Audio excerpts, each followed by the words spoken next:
Now, what we can expect from these two is we have to think about their personalities here. So Valdemar is a person who loves to prepare. He analyzes everything. He plans out his picks. Crackedy, on the other hand, I feel like is a little bit more of a wild card. He's the kind of guy that gets to ladder, gets really, really high, and then all of a sudden in a tournament, he takes down a big name. And then he just like disappears into the casting desk and everything else that follows. So Valdemar, on the other hand, he's consistently been a pro player and he's been focusing on that, and he's done a good job at making a name for himself, but we haven't seen him a lot in these S-tier tournaments in the top 16 or the top 8. So I think for Valdemar, this is definitely an event he wants to qualify for, and he wants to get his name on there to make sure that we know this man is serious, because he's been doing a great job at breaking through that final barrier. That's what we need to see today. Yeah, and that's the risk of getting that reputation of always being the second guy, you know, never be the guy that never makes it. And he wants to get rid of the reputation before it haunts him. Be careful! Oh, I'm getting more and more cooked right here. I'll have to go through my knees if people want to watch me, but you know, the thing is, like, I always feel like Valdemar's really a meta player. Like, he really plans out everything, and he walls off the base and secure patches on the map, and he's this step-by-step player. And Crackedy always gives me the feeling he's a little bit more innovative. Like, he tries out stuff. Like, lately it is the Mongol Imperial strategy, and it's really strong, but he always finds out these strategies and he tests them on ladder or in skirmish, and whereas Valdemar's just way more just the standard player, just the mechanical one. Aren't you the kind of guy who will play a Mongol Imperial on ladder as well, though? You seem to be a little bit of a fan of those types of games, aren't you? I gotta agree, like, Mongol's my comfort civ, so, you know, you gotta abuse what you gotta abuse. Especially if someone's playing Rus horse archers, like, who does that? You're not them for Tim. Oh, no, guys, so just for you to know, we have a little beef from the ladder the other day. The man did take me down with that disgusting strategy we'll be expecting here from Mr. Crackedy. Now, as we can see over there, we do have 2 of Hera, but I want you to think about what a beautiful Valdemar head and what a beautiful Crackedy head would look like, because that's exactly who you'll be seeing next. And Crackedy, he did get Mongols in this pick. Oh, so, yeah, of course. I'm excited for that pick for sure. But we see a lot of strong picks. Like, we see Rus at Valdemar, we see Chinese, we see French, we see HRE. They're all really good civilization in the current meta right now. Now, looking at the maps, though, we have to talk about what we're going to be seeing for this series. And I see a little bit of Himayama, a little bit of Gorge. I mean, that is 2 of my favorites, especially when you're thinking about the fact that you're playing Rus for Valdemar. Now, Valdemar is probably feeling very, very comfortable with his map picks and his civs that he got in his pocket. But on the other side, Crackedy, he doesn't mind a good old Lipany. I feel like Lipany is that crazy type of map where it depends on the spawn, your harassment could be insane, or your greediness could pay off pretty quickly. So yeah, like even Lipany on ladder is even more random with the hills than the EGC one. But yeah, the spawns can decide how the game goes. Like, if you get 2 forward wood spawns and you get a hill next to it, you can easily wall off the base. It's really easy to play defensive if you want to. But you can also get really open spawns, like you get the hill on the right side of the map and it's very big, and your left side is totally open. Like, both can happen on Lipany, and that's gonna decide your game plan for a pretty, big part. Now, we see that at the top of the screen, and now this is a freshly coded version of the draft, guys. So we can see there the driest of Arabias appearing for us with China and Rus. So Rus getting used for a dry Arabia. Probably a pretty standard decision here, a very safe one at that. I think we've seen a lot of Rus is good on every map, right? We're not gonna disagree with that one. If you have wood on a map, you can play Rus. That's kind of it. And what with Rus now, I think the question is going to be the DS spawns and how China responds to it. And both of these players, we know that Crackedy might not be doing always the most meta thing But when you get China, you cannot pass up the chance to go for pro scouts. And they're usually the civilization that responds to it pretty well when you're playing against the civ like Rus. But at the same time, Rus invests a lot into getting those scouts because they don't expect any aggression from China too early on.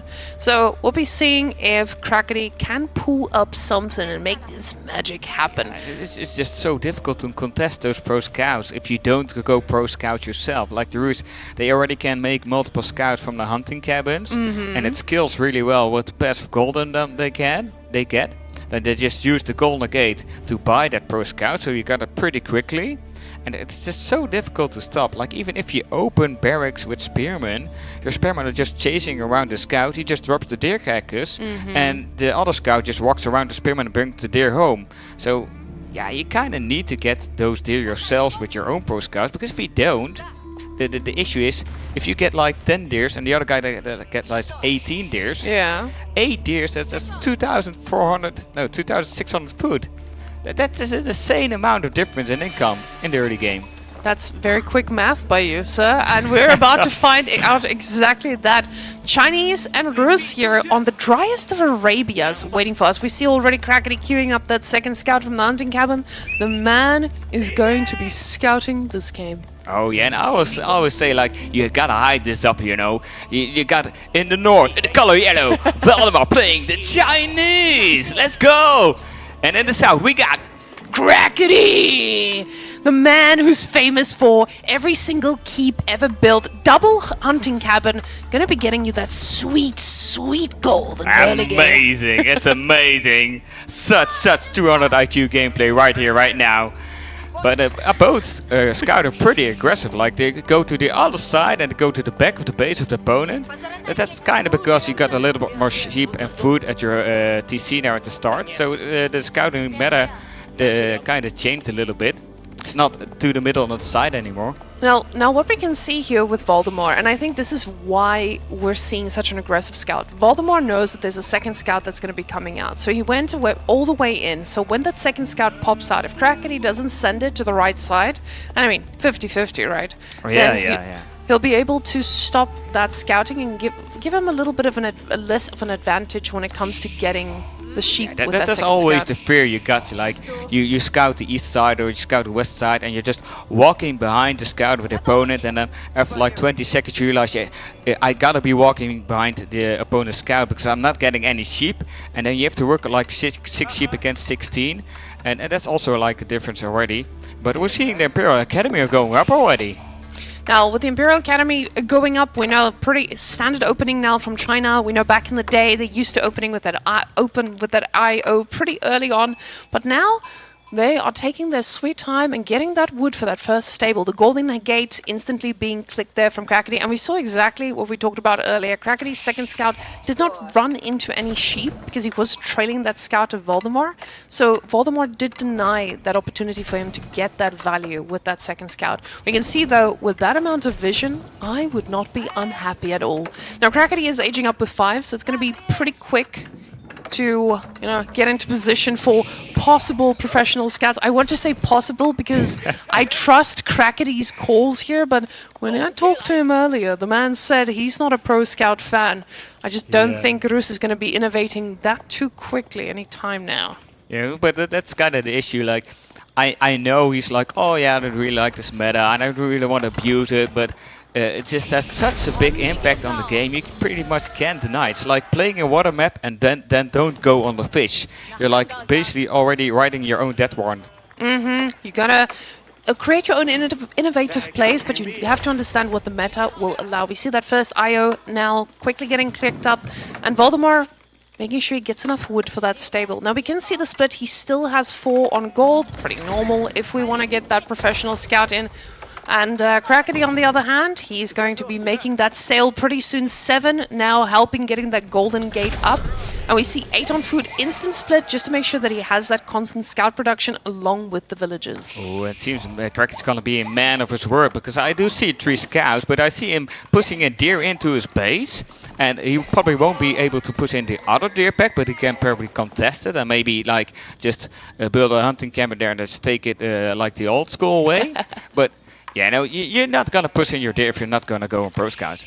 Now, with Pro Scouts recently, a lot of players put their deer into a position where they can easily grab and nab it and bring it closer. So those scouts don't actually need to waste so much time bringing them home. So now, with the 10-9 split, we'll be seeing if this Pro Scout gets selected. But we see we're floating around... Oh, I was about to say, we're floating a little bit above that amount. But Crackedy... he's a Pro Scout enjoyer, just like every other person. Valdemar's getting upgraded at the speed of light right now. Yeah. This is going to be a quick one for Valdemar, but keep in mind, he only has 2 scouts, so this is going to take a little while to bring those boys back home. The third one being queued up now, he wants to bring back some carcasses. Yeah, that's like the advantages the different civs have. Like with the IO, the Imperial Official, you can supervise the mill, so the resource is even faster than regular. But the issue is you have to get your scouts out, but that's what the Imperial Official is supervising. So you also get some quicker scouts. And Rus, on the other hand, they already have the scouts when they're researching the Pro Scouts. And they can use the passive Golden Come and the Golden Come, I mean the Golden Gate, to research the Pro Scouts pretty fast. So it's pretty quick timings. It's all under 6 minutes, and now it's just fighting for the deer. Like they're fighting for the first objective already. Now, Crackedy has made sure that his deer pack that he pushed in is not susceptible to being yoinked. And I feel like that's exactly what Valdemar is the kind of guy to do. He would yoink what he can, but it forces him to stay in his base and not be able to, you know, come all the way out here. He also decides to play it safe, right? He's very close to his base. He's getting those deer packs very close to his base. But Crackedy, on the other hand, he's got his eyes set on the north there. We saw those scouts, oh, they're plotting, and you can see those deer are dispersing. They're spooked right now in that fog of war. They've been spotted by the yoinking scouts from Crackedy. Yeah, and we got one scout from Valdemar checking out, like, is he stealing my deer?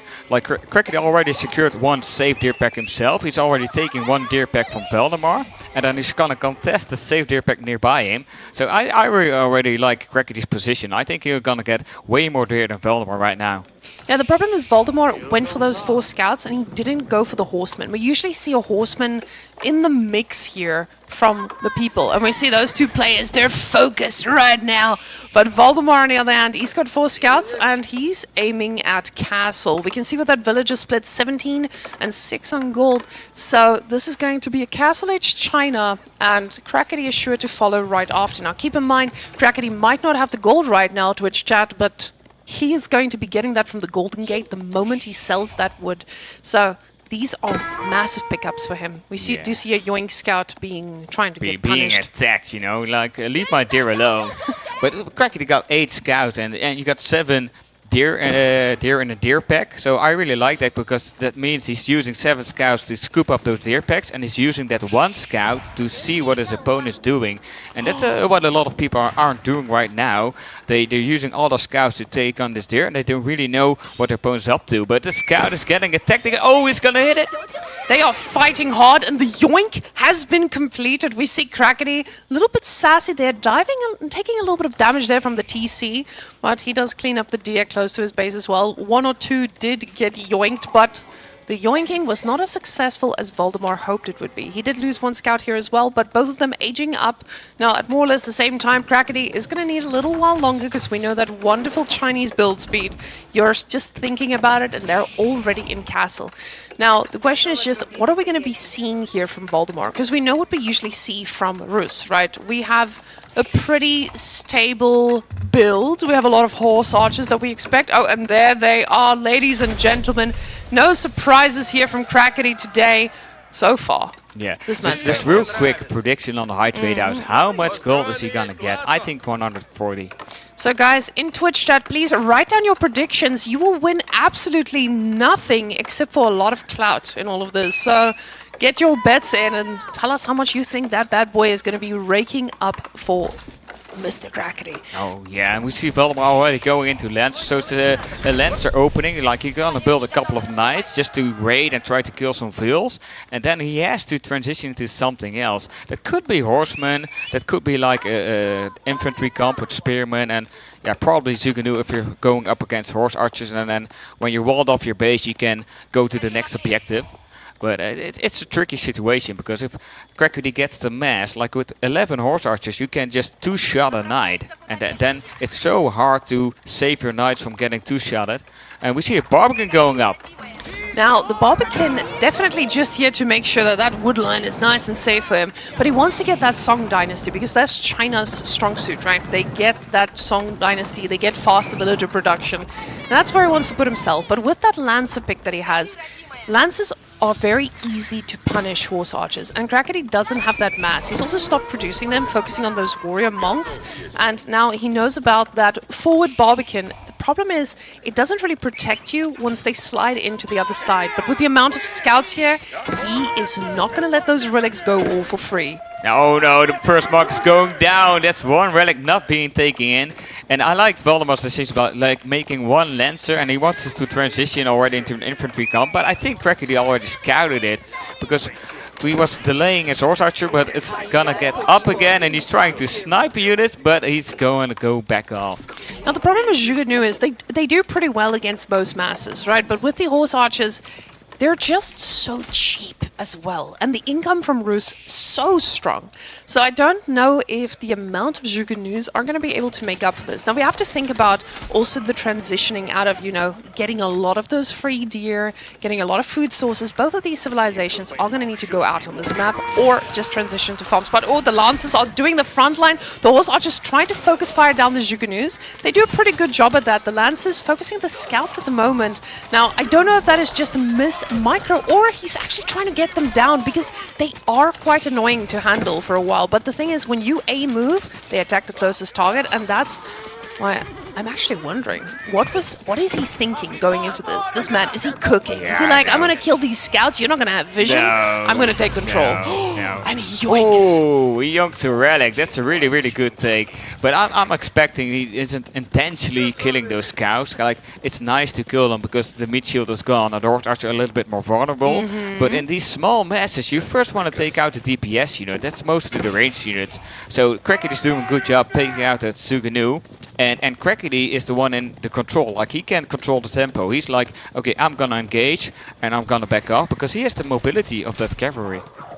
Now, with the amount of horse archers you have in your army on Crackedy's side here now, he's feeling pretty confident moving out around the map.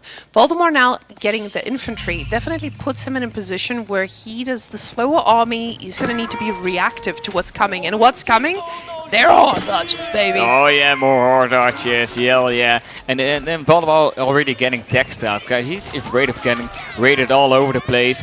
And this is what Crackedy does. Like, he snipes the monk, then takes down the relic at once, and he's walking away, trying to sneak it on the side of the map.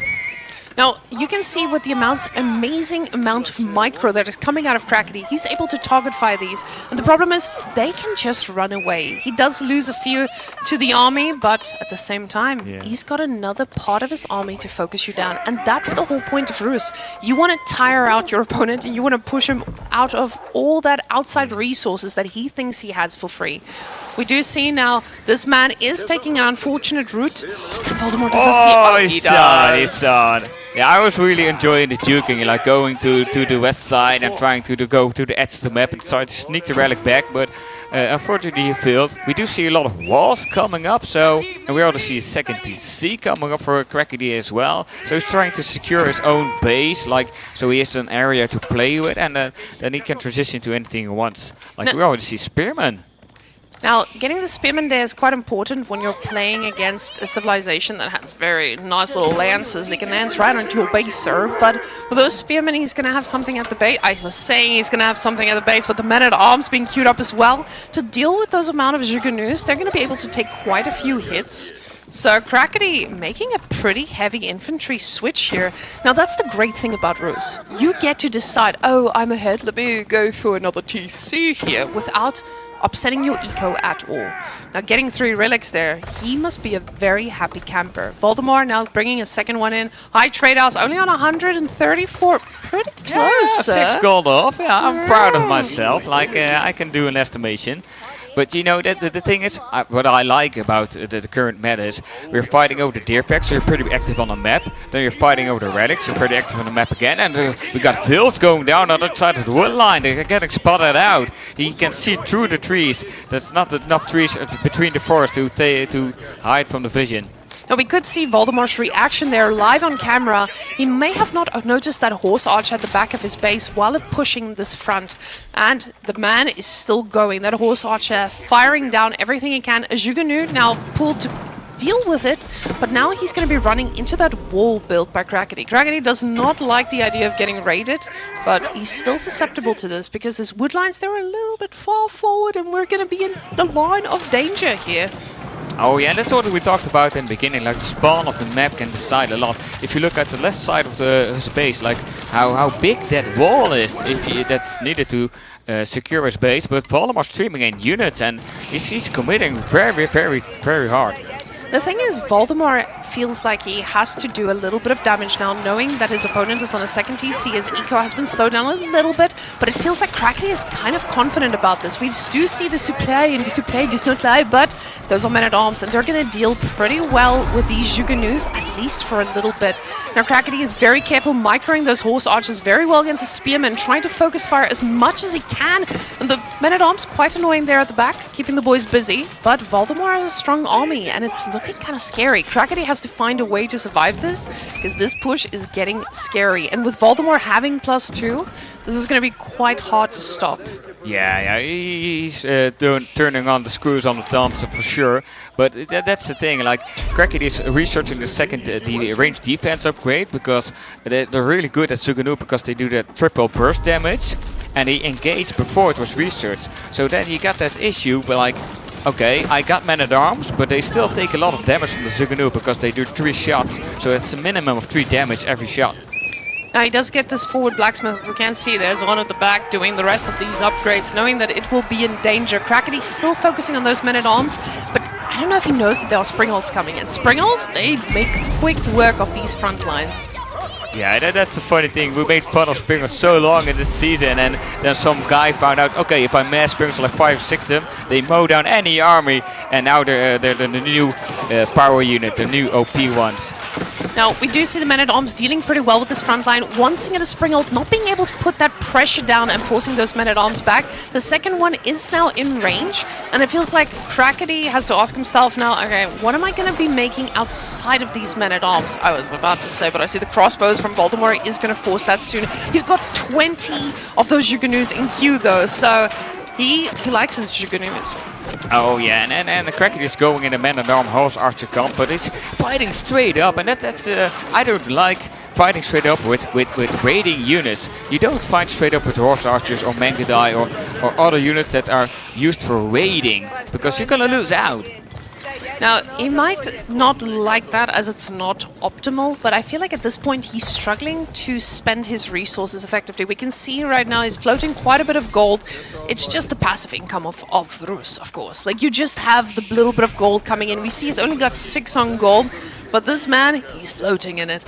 And now, with him getting those Springhold emplacements, I believe, as well, he's going to try to sit back and defend, getting those knights now. Keeping in mind, he's got the horse HP now, so every horse that comes out of Crackedy's base, it's a little bit tankier than the ones they're used to. Juggernaut, though, picking off things every moment they can, and Crackedy keeping up with that China Song Dynasty, with that second TC of his. The problem is just, is Valdemar going to give him the time of this? We see both of these players on the camera, Valdemar hyper-focusing. Crackedy, I don't know, he looks focused, but he looks but calm. He's thinking, like, you see their eyes going up like, fuck, I'm in a bad position, what am I going to do about this? Like, I could smack him on the other side of the table, but that's not allowed. I have to do something in-game, and that's difficult. Like, you have to do this transition from what you scout, but you're also like microing your army, you're also macroing your economy, you're also thinking about taking upgrades, and then you're already doing so much stuff. Like, sometimes you get the brain farted and you just don't know what to do. Now, Crackedy, he took your notes about those raiding units we mentioned earlier. He asked himself, what is Valdemar going to be doing next? And it's either he's going to transition into a food resource, or he is going to be out on the map and he finds some pesky little villagers. But Valdemar feels spicy. He's going to be making siege right in front of Crackedy's base. And Crackedy getting knights. They're probably going to be able to handle them quite well for a while. But I feel like Valdemar should see this and respond pretty quickly. We do see a lot of crossbows forming part of the army, but he has to be careful. Because again, that's not a very mobile army, and these guys are going to be quite annoying. We do see a little tower being built with a lot of vills, but they do get forced off. Oh yeah, and one vill's going down, another vill's going down, third vill's going down! They're all dead, man. He's losing all his vills on the grannies. Insane! And now the Jugunu, they're just coming out one by one, and they're going to get picked off just as quickly. Yeah, they're going the Congo line of death, you know. One by one, they're dying to those horse archers, and all those grannies aren't gathering food anymore. That's just some nice idle time. And remember that army difference we talked about earlier? No.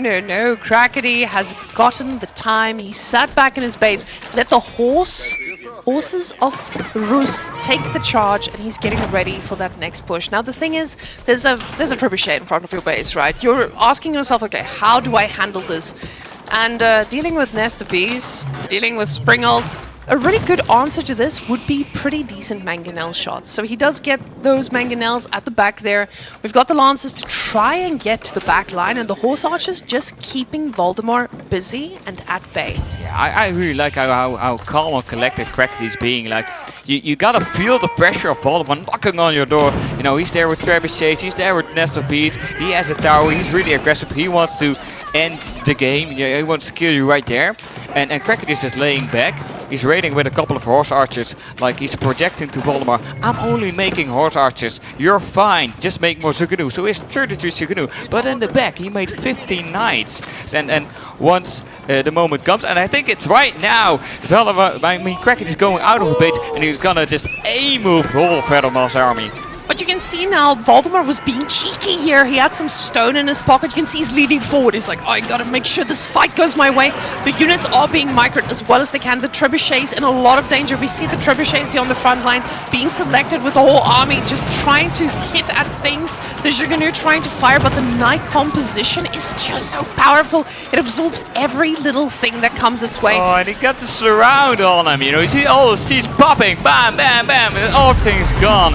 Valdemar was feeling so secure, like Crackedy just lured him in some sense of security, like, you can keep drop me, it's fine bro, I only got horse archers, and now he's just reverse sweeping the army of Valdemar. It's beautiful, it's insane. And that just shows how much the composition matters here. Valdemar being very, very far ahead in army, he decides to tap it out, goes into game, he says let's go to game 2, I'll show you how to be pushed. Yeah, and the first game goes to Crackedy, that's the man right here. Oh, I'm not standing very...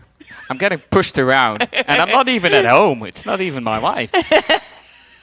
Now, Valdemar, a little bit worried about that game. There was a very powerful civilization that he did not get to win with right now. Crackedy looking the same as ever. This man has a poker face. He's the kind of guy I would expect to see at the poker table. It's just like not breaking a sweat. Valdemar thinking about this. The thing is, he's got a lot of strong civs in his arsenal. And I think this is the difference. Like, you can see on Valdemar's face the tension, and you already know, like, okay, he was a bit nervous going into these games, and he already lost now a game with one of his favorite civs, because he plays a lot of Chinese and he's very good with the Chinese. And Crackedy's like, okay, I won the first game. That's very good for me. I'm in a comfortable position. So he's just way more relaxed. Now, honestly, with Crackedy being behind here for a little bit, we can see now with the military value lead as well, even though Valdemar was ahead for a little bit, it quickly went back Crackedy's way. I will say a little bit, but it's just 600 resources. Keeping in mind that those units that he had on the field were not that expensive for a bit, but Crackedy quickly cleaned up. And that's just the problem with Rus I think a lot of players are facing right now. We know Rus is just in a position where they get so much passive eco, so much of an advantage with all that bounty under the TC being gathered. But the graph tells us all a wonderful little story of the Crackedy destruction. Yeah, and if we look at the total resources gathered, it's pretty even though Rus has a lot of economic bonuses.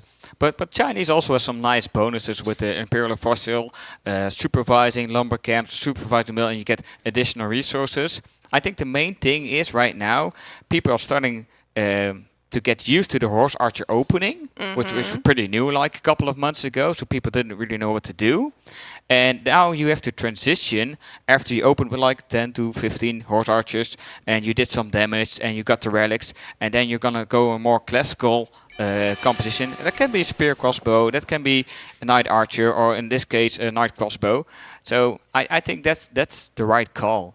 Now they do choose to go for something a little bit more aggressive, a much smaller map to be fighting it off with. No civilizations being chosen just yet. But guys, I want you to look at that thing poking into the head here of this man. And that is the donation bar right there. Ladies and gentlemen, if you support this tournament, you know these players are going to have a very nice time, because all of the money that you donate goes right into the prize pool for these players here today, tomorrow, and for the rest of the weekend. Yeah, so I think they're doing their best to make the projection that you're way bigger than me, that I'm just a really small guy. Because I'm constantly bending my knees, I'm going lower and lower, and you're just going up, you know. You've got your star rising, you know, and don't worry, the maps, they're going to keep coming, down. and I'm eventually going to have to go under them. Don't worry, we're both going to be short I'm pretty just quickly. waiting for the flip on the bars, and then I can finally be the big strong dad I've always been. Now, with these guys, they both have civilizations that do well in face-to-face combat, pretty close combat here. And I feel like they have a lot of options right now, but you have to ask yourself, what about the rest of these maps? And what we can see is, during this whole setup, they did ban the crazy maps. I feel like on Valdemar's side especially, he definitely wanted to get rid of the water. He wanted to get rid of the things that are not so standard in tournaments. And Crackedy, on the other hand, he seemed pretty comfortable either way, looking at those bans. But now we will see what French and HRE can do. Now, I know a lot of people have been saying that French count as HRE, but then at the other hand, people say HRE count as French. So I think it's kind of a question which generation you ask, because in the early season, French was really oppressive against HRE. Like, HRE couldn't really do anything, and even if you managed to get the castle, it was really difficult to get in those relics. But with a couple of nerfs on the French side, with a little buffs on the HRE side, especially march drills, you know, the free movement speed, that made a big impact on the HRE armies. So I think it's more even now. I don't really think there's a real favorite. Now we have to consider this map, and for those of you who don't know much about this map's stone spawns away a little bit further, so we don't see any 2TC shenanigans too much over here. Not that we've been seeing that this season. Now, with French, you have a very mobile civilization, but this map is usually quite easy to wall, or not just to wall, to just secure yourself on your side without too much investment. The problem is you have to get there. Villagers need to move out, and French doesn't really allow that. So I feel like as long as the pressure from French is going to be quite strong on the map, you should be able to keep your opponent at bay. We know what an HRE economy looks like. As an HRE enjoyer myself, I know I get to make mistakes and still be ahead. So this is definitely a forgiving civilization, but French makes it a little bit harder to forgive. Yeah. That's the fun thing about HRE, because with the Aachen Chapel you get such a huge boost. It's 40% more economy, so that's really nice. And French, you know, they like to be aggressive, and they like to roam around your base, like just running circles around the opponent's base. Doesn't matter what ship they are, you almost always get some value. You always get like villagers moving out for walls, villagers going to deer or berries because you need food, villagers going to the next gold vein. Just running around already gives you a lot of value. Now, Crackedy here running out with his scout very aggressively, just like we saw the previous time. But now I would love to see the little bit of scouting here coming out from Valdemar. Now, want to see what the scouting pattern is supposed to look like, because if there are people who know, it's going to be these two. But what I want you to notice, on Valdemar's side, we do see that both his golds were on the same side. So this is okay for French in this case, because they are going to be the aggressor, right? Now for Crackedy, though, on the other hand, once he gets pushed off of that gold, he has other options. He gets to go onto the other side of the map and get the gold he needs. So as long as Valdemar is in the driving seat and grabbing the steering wheel, Valdemar is going to be fine. Yeah, that's the thing. If you got the map control, you can go to those pocket resources. You can take the boar. It doesn't matter if you got 3 goals next to each other. But that's the issue right now. Right? Valdemar's base on the left side, it's extremely open, and if he loses control over that side of the map, he's dead. Yeah, no, you're missing a deer pack, you're missing 3 gold vein, it's over. Crackedy on the other hand has a spawn which is easier to wall. Like if he just walls to the second gold vein, it's not that much wood, but you're pretty safe. You can just connect the 3 wood lines against the wall right there, and you got a lot of space to work with. Now, the problem with walling here against French is it's just a little bit harder when you know that there's a very spicy horse running around. The question that I have here, Twitch chat, ladies and gentlemen, is if we're going to be getting professional scouts here from Valdemar, because we know this has been a very standard choice for French, even on this map. HRE, though, not really a civilization known for going pro scouts in this case. So yeah, it's still an option. Like the thing I'm remembering right now, we didn't introduce them. No, we didn't hype it up. Now, guys, right before we hit feudal, Valdemar on French, the wonderful civilization with the spicy horses, the one we all fear on ladder. And in the north, in the color teal, it's the one and only Crackedy here, playing as the Holy Roman Empire. It's the German superiority right here, right now. Yeah, he's playing on his home civ right now. This man is going to be tuning his inner German, his inner historian, and let's see what he cooks from here. But let's look at the resource split here. Valdemar only has 3 on gold right now. This should put him in a position where he could potentially still get professional scouts, but he would have to make that decision between pro scouts or getting my knight instantly. And that's the question I had, but at the same time, I see the amount of villages he has on food. I feel like if he's going pro scouts, he's most likely going to be doing that without getting that first knight that we so normally see. Yeah, he's just going naked pro scout for sure. Because he gets a lot of vills now on food, so he can make scouts from School of Cavalry. But he has already 200 gold, so it's going to be 275 when he's finished. He's almost got 100 wood, so his macro is pretty good. And on the other side, we got 420 gold on the Aachen Chapel as well already for Crackedy. So that's going to be pro scout as well. It's got to be. If we are going to be seeing the best, the most professional scouts in all the land, and I remember, as we said it now, how many vills he has on food, Valdemar decides, hey, I might need a knight anyway, getting 10 on food, that usually spells a little knight for us. So let's see, first getting professional scouts, then knight taking the second priority. Now 5 on gold, so we're going to be seeing that constant knight production that we know and love with those amounts. For Crackedy now, he is going to do exactly the same. Now, HRE does pretty well when getting pro scouts. Earlier when I talked about we don't always see it, it's because they don't need to most of the time. But with him getting pro scouts as well, you want to deny that food from your opponent, and getting those deer under the Arcane Chapel is never a bad thing. No. And this is the funny thing about Crackedy right now. Like, I'm seeing a barracks right now. He's not making a stable first, making scouts himself and trying to contest it. He's gonna make a barracks first, he's gonna make spearmen, and he's gonna use those spearmen so he can easily take his own deer pack probably, maybe a second deer pack. He's playing a lot safer than the last game. Like the last game was way more aggressive. Now, getting your barracks out is usually the smart choice when playing against French. It's a decision you have to make sure that you don't get overwhelmed. Because if your opponent does go for a knight, you cannot be defending that without the approachable counter unit right there, and that's Spearman. So Crackedy now being responsible in this case, and knowing that it does slow down your pro scouts, him getting now, as we see, 2 more scouts in there. He's ready for it, but he needs to get those spearmen out. Otherwise, it would just be greedy and very, very dangerous. Now, Valdemar needs to keep an eye on that knight. He does make a second one as well, so this will provide a heavy amount of protection. But Crackedy having that barracks out already, he's going to be able to respond to these pretty quickly the moment he sees his opponent already going into more knights. Yeah, you got this great skirmishes on the map right now, because you got like static places to defend. Oh, we got a stab right here, and the horse, another stab and a close charge from the knight as well. So they're abusing all the micro ticks they can to try and take the game. But they're fighting over the deer now, so you got some static places to fight over.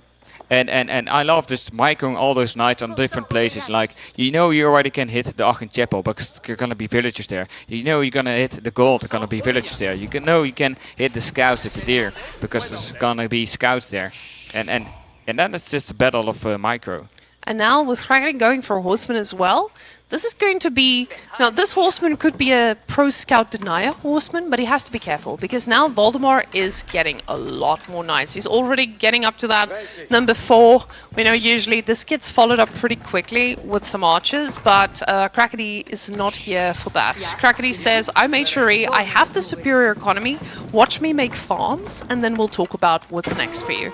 So the farm's already coming out. He wants to get that safe food and have enough food for a while. So just, it forces you to not get all that food used so early on. The horseman now going to be seeing the knights seeing the horseman, and the horseman has to retreat because he knows he's just going to take a lot of unnecessary damage. The boys, though, they're ready to poke. Oh yeah, the horseman is just there for the mobility, and it's just like a pseudo scout. He wants to see what Valdemar's up to. Like, he can't just stay in his bay for the whole game and just be in the dark for all the time. You need to scout the opponent. Because if Valdemar's going to archers, you need to know, because you're not gonna need more than that one horseman. But I see a long feudal period coming, because we can see multiple farms already. We see a lot of units out on the map, and they're gonna fight for the map control for sure. Now, we see, you say long feudal, but I want to point out that Mr. Valdemar is making a lot of knights. He's spending every bit of resource. He hasn't transitioned into any archer shenanigans just yet. So, Crackedy lucking out a little bit here on not scouting, because that's one of the things people mention. The moment pro scouts came out, people stopped scouting. Yeah, we see one in the south. You see the little blue dot in the south that's going behind the base of Valdemar right now. I don't know if it's a scout of the horseman, but he's gonna check what Valdemar's up to, because he wants to play defensive and he wants to find that timing that he can go up to castle safely. And we got some spearmen connecting with those knights, and one knight is trapped, but he managed to get away. The other knight gets a lot of damage as well, and all the knights live, but it took a lot of damage, and we don't have any chivalry yet. Now, this is the scary part for most people, right? You're seeing a lot of these knights, and you're like, oh, what do I do? Crackedy knows what he's doing. He's like, I'm going castle, actually. He cancelled all those spearmen he had in queue. He's getting this horseman to fight back villagers, though. Shivs out, takes down the horseman, and he falls to the ground. Poor guy. Oh yeah, but at least he did his job. Like, he told Crackedy what Valdemar's up to. He's got 11 vills in gold. He got a tower there that kind of telegraphs, okay, I wanted to get to castle at some point. So he knows now, okay, I can go castle myself, because Valdemar's also banking. Valdemar, the thing about French is there's a lot to spend your gold on, and Valdemar, he's spending it, getting that chivalry now. He knows he's taken a lot of damage in that last fight, but keep in mind, he didn't lose a knight, and that was what is important here. Now with chivalry, that is going to be a knight that regens. Crackedy, no, he's ready for the age up. He's clicking it up now. The Regnus Cathedral coming in, and he's getting a lot of production buildings behind this. With those being archery ranges, we're going to be seeing some crossbows. The problem is now Valdemar does make some archers in here, and this might be a little bit hard for those crossbows to get to the numbers they need to be to deal with the knights. But Crackedy, he's banking quite a bit of resources already. With the 9 on gold, he's going to have a lot of gold pretty soon. Ooh, we see a bunch of knights trying to hit the wall, and there's like some teal units walking by. So Crackedy knows the knights are there, trying to burn down the wall, trying to protect those relics, because all the relics are on the left side of the map. There's only one relic at the sacred side, and Crackedy is chasing him away. He wants to get this upgrade first. We're not seeing that many eco upgrades yet, and you know the eco upgrades from the French are so damn cheap. It's always worth to take them as soon as you can. But Valdemar committing with a lot of knights and archers, and he needs to do a lot of damage now.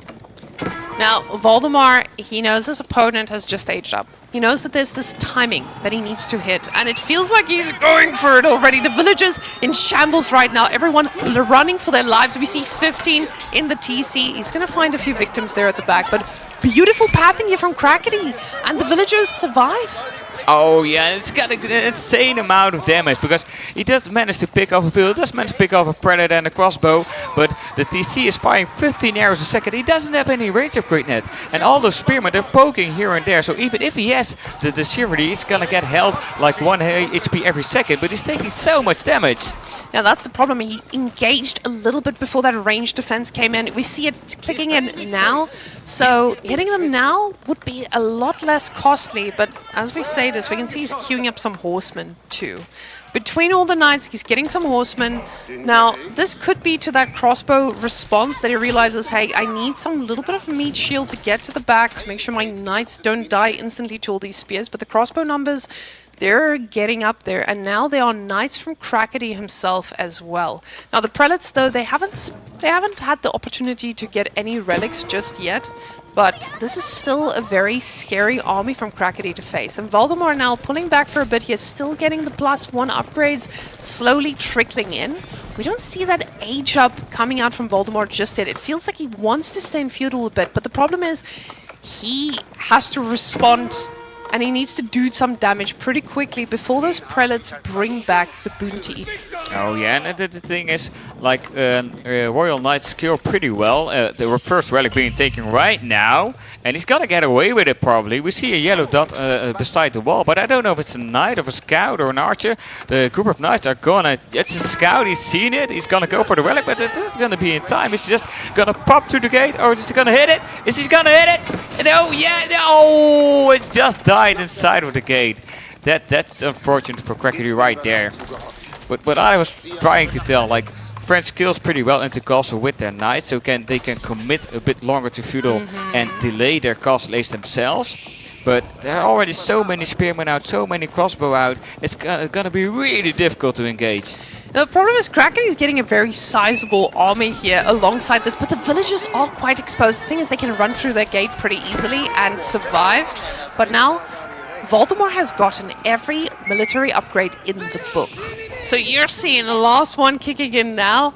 That one is usually the one as a last resort, and it tells me he wants to commit to this feudal, even for just a little bit longer.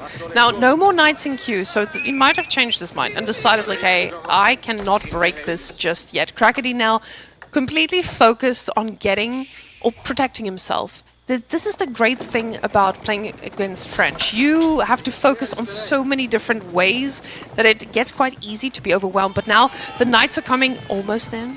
They decide to hold off just a second longer. I like the position of Crackedy's army. Like, he's intentionally putting his arm reverse so the crossbows are in front.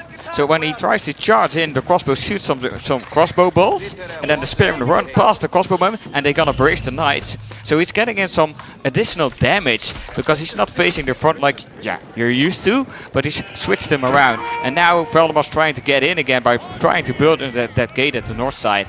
Now, what I love about Crackedy's building placement here as well, he's made his farms around the TC on the other side too, knowing that he might get pushed off from his, as I would call, weak side here. Now, another relic being secured. He breaks down the wall, but Crackedy is already walling back on the other side.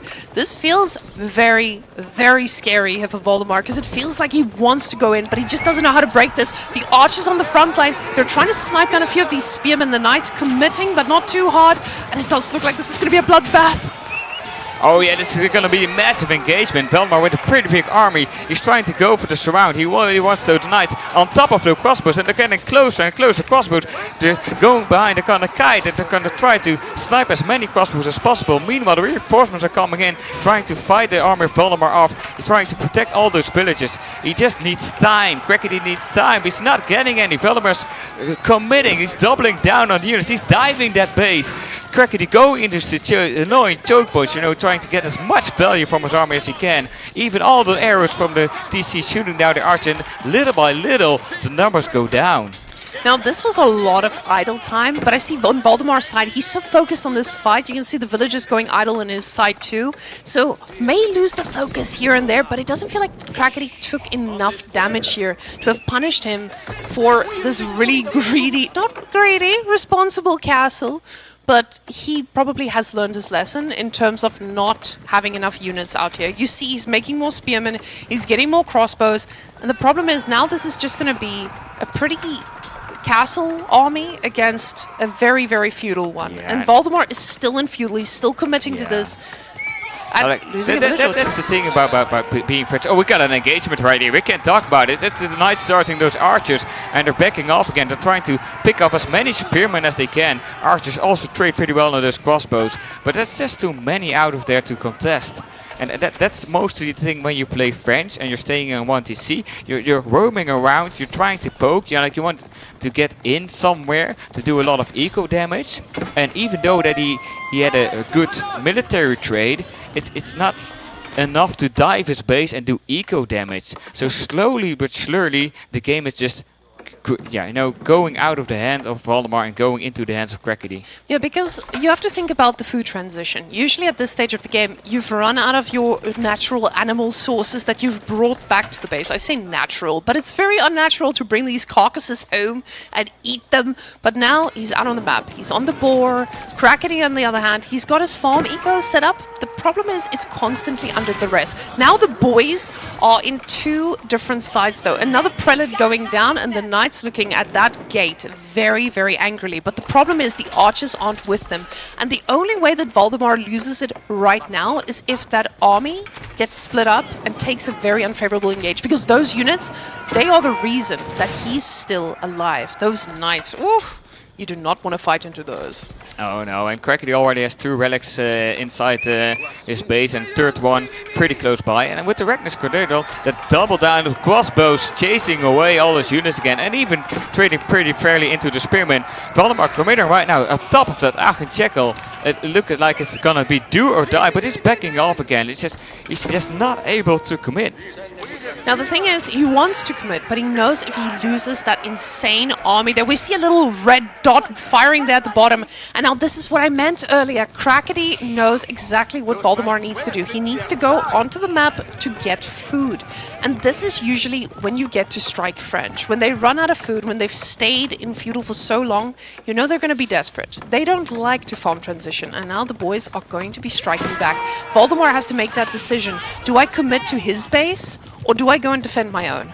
Oh, going back feels so bad. There's so many villages dying, and a couple of spearmen can't defend that. So he's trying to do the counter raid and try to take out village of Crackedy himself, but he's not getting in. There, you got the walls there, you got a big massive army there.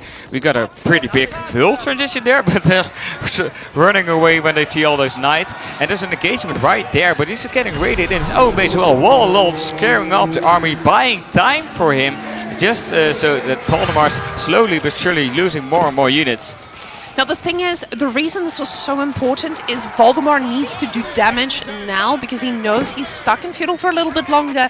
He's already thinking about castle, but he's taken a bit of damage. The thing is, villager count's still pretty even, but this is not the full army of Crackedy. Keep in mind, most of those units are in Valdemar's base, but he does seem to be cleaning this up. He did take quite a bit of damage, considering that French does have that villager lead, but both of these players running a lot of idle time now, and Valdemar getting away from that castle that he was looking towards, and now he had to make more knights to defend his base. Yeah, he only has 3 knights left, and with only archers he can't dive an opponent's base, because the archers just die to the TC fire, tower fire, and they just don't have enough range damage. And it's the other way around for Crackedy, like he has knights in the base of Valdemar, and even with 15 vills in the TC, it's tickling the knights, but they're not killing them. So he has to make his own knights to defend, and he's going for the guild hall right now. Now, the guild hall's the arm or the choice you make when you don't have a lot of knights. And losing all those knights he had early on, he's forced to go for the guild hall. Because those Imperial Age upgrades we usually get from it, they do well when you have a pretty big army. But Valdemar now going for the guild hall does allow him to make some sneaky shenanigan plays in the late game as well. But he needs to make some moves. And Valdemar now... Let's see if he loses anything. The horseman taps out. Oh, so close, so close. He just had too many legs. He ran pretty fast. Yeah, I really like the guild hall as a landmark, because it's a really strong economic guild hall. It gives you a lot of resources over time. But I also like the Royal Institute if I have enough knights and I feel like I'm in a winning position, because you just take the biology upgrade. That's a lot of health, the Royal Bloodlines for the French variant, and then you can just move the opponent's base and finish the game. But Valdemar already feels behind. He got a 7-vill lead, but he's also against 3 relics and 4th one coming in, and he's running out of food. Well, I would say running out, but this man is barren as can be. There's a few berry batches left there in the base for safety reasons as well. But Crackedy, though, he set himself up even going into the late game if he wanted to. Now, seeing those men-at-arms in queue, though, he's feeling confident. And this is usually the thing you go for when you're like, hey, I'm going to get those maces that just deal with knights well as well. And now with the archer army that you're facing, you're pretty happy getting those men-at-arms in the base. And I absolutely love this from Crackedy. He got the stone, and instead of going for instantly tower emplacements, he realized, hey, I'm in control right now. Let me just take control of another stone. And then, you know, I have control of the map. Now he's going to start being able to get sacred sites on top of that. And with 4 relics in the base, with the Ragnar's Cathedral, you're a happy camper. Oh yeah, that's like 16 villages on gold right there. So you don't need the gold plains as much as you need the stone, because you can use the stone for keeps, you can use the stone for stone walls, you can use the stone for placements. We got villages going down. There's 1, 2, 3, 4, 5. Oh, and the parting. It's 6 villages down. That's a lot. Now the villagers going down is a very big loss here for Crackedy, but it feels like with the stone that he has there, he's got more options, right? He's getting himself some boiling oil as well, making sure that those things do not go down to a little raid from Valdemar. But Valdemar instantly getting more upgrades, now getting siege engineering as well. Are we going to be seeing some rams this game? Oh yeah, probably. If he's going for siege engineering, you probably want to ram down that keep, but that's a big investment. We also see Arbor coming, so he's already getting the count against the men-at-arms. The H3 men-at-arms, really strong unit, because with the heavy maces, they do 6 more damage against heavy units. And with the 2-handed swords, they do an additional 2 damage more. So they're a really strong unit, and Arbor are like the only unit that can counter them. But at night, just seeing that big armor Valdemar, like, no, that's not here. I'll go back home.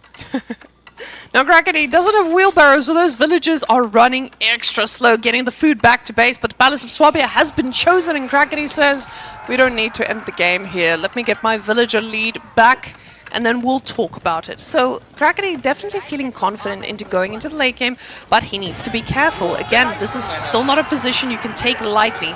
The army numbers are still in the favor of Valdemar, but we know how difficult an HRE is to kill. Once they have the defenses around their base, once they get those towers reinforced, it's so hard to break through them. But we can see that tower also getting his upgrade, and is that going to be a bombard emplacement that follows the moment he ages up? Oh yeah, for sure. Like, he's taking a fortified position first. He can even emergency repair it. He can stall for time with the walls and just guiding back and forth. And the bombard emplacement, and immediately taps out. Valdemar knows that he never can break the base of Crackedy here, and he will just die slowly. I'll come to you. And he'll just die slowly if he continues the game right here. Yeah, Valdemar now probably feeling the heat a little bit here. And Crackedy, we'll see his face in a second, looking at what those stress levels are. But Crackedy feels like he's just in his comfort zone. He's sitting back, he's enjoying, and he's playing his best game. He just has his legs crossed, like he's just chilling, he's really relaxed. And you see the little shuffle of what Valdemar's doing, like he's thinking about how the game went and what he should have done and what could have been gone better and what he's gonna need to do. Like, Crackedy's in a really good mental state. For this, definitely. We can see now a very commanding game here from Crackedy. First one did feel a little shaky. Second one, I feel like Valdemar had a lot of opportunities to do that damage. And we can see the military value lead. And every single time the raid did not go perfectly his way now. You can see that little graph making a little hole here and there as he lost more and more army, eventually going onto the side of Crackedy. So now, this has been a very costly game for Valdemar. I feel like French was also one of his stronger picks. He's a player who knows how to raid, knows how to punish his opponent. But Crackedy, he just showed us he knows how to delay and punish you for being not aggressive enough. Now, Crackedy, this is match point. Valdemar is feeling extra heat right now, and Crackedy is like, hey, pressure. I can lose 2 games after this. I'm okay with that. Yeah, you if you're Valdemar, you already know, okay, I need to play my best map, I need to play my best civ, because if I lose this game, I'm done for the day. And he really wants to make the main event, like everybody wants to go to the main event. And I think the game from Valdemar is pretty good. Like, it's a classic French trying to invade the base, trying to find eco damage, roaming around just like we told about pre-game, but it just couldn't find any damage. Like the position of Crackedy, every time Valdemar wanted to raid the north or go into the wood line or try to take up some vills, dove the base, Crackedy had like spearmen there, crossbow there, walls in place, he immediately re-walled. So Crackedy is playing the really defensive game really well. Now, Crackedy shows us he has two sides to him. And the one side is very scary, and the other one is slow and steady. So I'm excited to see what we're getting out of Crackedy here. We'll see that map popping up in a second, but aside from that, guys, we see again the beautiful donation bar on the top of this head of our fellow co-casters. Now, guys, again, if you are enjoying this tournament, if you want to support these players, remember, just donate here. Every single dollar goes back to the players, and they're here in Germany all the way. And if you are in Germany, just come by and say hi. Yeah, we've got a lot of fun here. That's the whole thing about these offline events. Like, you can finally meet each other in real life because you've been talking with each other for months or years, and you know each other very well through online team games and just being in voice calls with each other. And now you can just hang around with everyone and just have fun. We got Lipany. I don't know. Mongols isn't really the best on Lipany, but I'm hoping on Mongols. Oh, I need to see those Megadai. You just want to see the Imperial Edge from Crackedy. See, for sure. I feel like Crackedy leaves that in his pocket and he pulls it out when he realizes, hey, I need to pull out some sneaky stuff. Crackedy can play any game. And using a Mongol and Lipany, isn't that risky? You want to save that bad boy for, some other maps that are a little bit more susceptible to the running horses. But we see an Ayyubid pick coming out from Mr. Valdemar here. And English from Crackedy. Now, guys, we had a tournament recently where we saw that English was not a prio pick, but Crackedy says, let me do it. Maybe I can. So, Ayyubids, though, how are we feeling about that matchup? Twitch chat? Oh, I don't know. Like, I really like just go in Council Hall, want to see Longbow all in. Because, Ayyubid's going to go castle. He's going to go castle. Like, there's no way he's going to fight in feudal. I feel like you just outed your rank to everyone. Longbows, what do you mean? I'm all in. It's okay. It's okay. We were all there. It's like the 100% platinum strategy works every time. No, with Ayyubids, I feel like you have a lot of answers and you have a lot of choices. English, again, same thing. But like I said, a lot of players just don't see English as that powerhouse it used to be. However, no, not on that matter. Yeah, not in the current one, but we've also seen some interesting statements from players recently where they're like, hey, I think English is being underrated at the moment. But we'll see what Crackedy can cook with it. Because if Crackedy is the king of Mangudai Imperial, I cannot wait to see what he pulls on English. I would love to see a villager. A girl can dream, but villager rush would definitely make my day. Now, Crackedy probably won't be risking his tournament life on a villager rush to make any of us happy. But let's see if this is going to be a king or council. You can always use a surprise tactic. It's just a trick play. But there's many things English can do. They can go fast castle into White Tower. They can go 2TC. They can even go 3TC if you're called Divine DFP. But you got the options, and so it's really important for Valdemar to scout around what's he doing. Now, we'll see a little bit about the scouting shenanigans. Yet again, ladies and gentlemen, take out your notebooks, write down your scouting pattern. We're learning here from the best of the best. Try to see what we need to do on a beautiful map like Lipany. Crackedy going through the middle, pretty standard scouting pattern here. Valdemar going for the more conservative one, though. Yeah, and we're going to do it another time, in the east, in the color yellow, playing in the Ayyubids. It's Valdemar the Kid! You hyped that up so much, I feel like I cannot follow it. And whoa, big face there in front of us. We see the pure face of focus. Free agent right now. And on the other side, we've got Mr. Crackedy here. Another keep, he says. But he's the one building it this time. Just look at how chill he is. He's just plucking his beard like, oh yeah, that's a good sheep. Yeah, I'll take another one of that, please.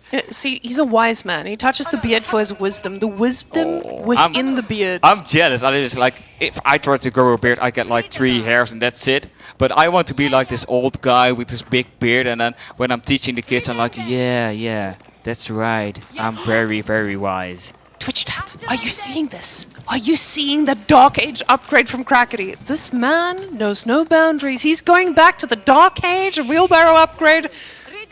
I don't know, shenanigans, I'll call it in this case. And honestly, a little bit of a wheelbarrow in the early game, it doesn't hurt when you're playing against a Civ that doesn't have the ability to punish you that early for getting a later age up than usual. We see that works out pretty perfectly. He hasn't even clicked his age up on... Oh, wait, Ayyubids. I forgot that Civ is as bugged as you get, and he gets the Eco Wing. Now, this is really interesting. So with Ayyubids, you do have a lot of choices, right? So a lot of people go for Ayyubids, the Eco Wing, to make sure that they get those extra villages, they can last, they can play a pretty good feudal game. But at the same time, people can use that to go for a fast castle, because now they've got more vills in there. So I feel like with Ayyubids, I'm not ready to predict anything. We do see the king, though, and this is why we always need to keep in mind that we don't think the same way as these top players. Oh, no, but like, if I see the Abbey of Kings, I'm like, okay, is he gonna go mass horseman strategy? That's also an option. And that's the thing about English. What I like and dislike if I'm playing against them. They got so many strategic options and they're all pretty good. It's not like certain civs you need to play it in a certain way. And we got the TCs shooting at scout, but it's gonna survive. So, but with English can pretty much do everything they want and they're fine with everything. Yeah, I'm curious. We'll see that villagers split in a second. We will know exactly what these boys are cooking in feudal.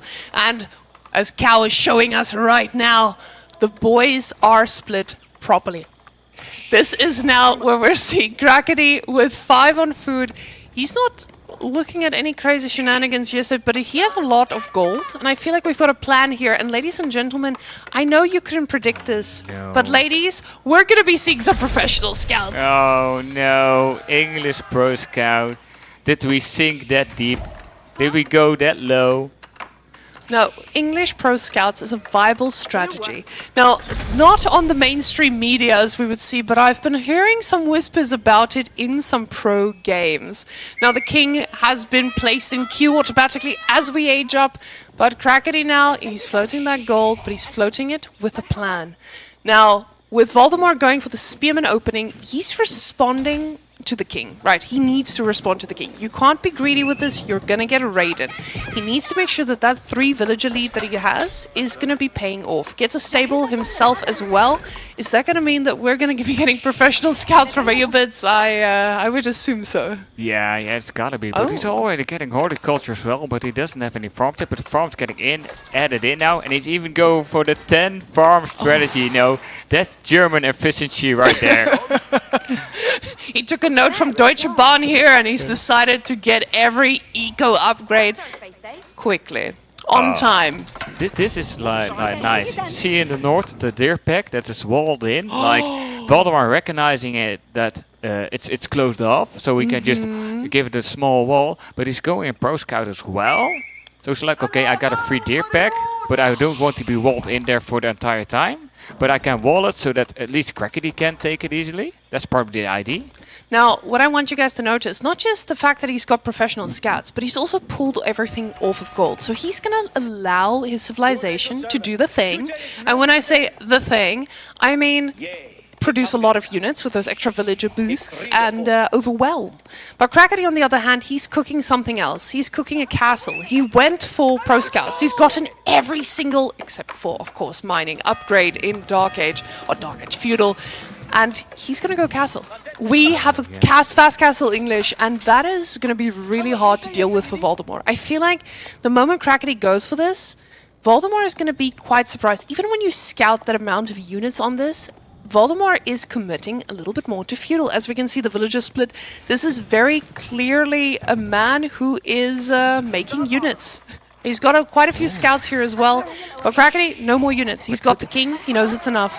Did we see that Crackedy finished his professional scouts? That's But he still only has 1 scout. So I can imagine him cancelling it. I'm not sure. Can we check it? Oh yeah, I cancelled it. What a sneaky And boy. now, is he going into either King's Palace or No. white tower. I I think both are optional. Yeah, that's the thing about English. Oh, Valdemar's responding is like, oh, we're going to be getting some knights if I'm not careful here. So Crackedy now, with those two choices, he gets to decide, okay, am I going to get my beautiful white tower that produces so many units so quickly, I'm going to overwhelm my opponent, or am I just going to catch up economically and play the late game? I feel like Crackedy is the kind of guy who can do both. He's not necessarily the guy who will go for the meta play, but with that tower on gold, I feel like this is going to be the eco game that you have had in mind. Yeah, that's probably gonna be the King's Palace, and then he's just gonna wall off a side of the map, and then... Oh yeah, the King hitting that villain in his face and running away.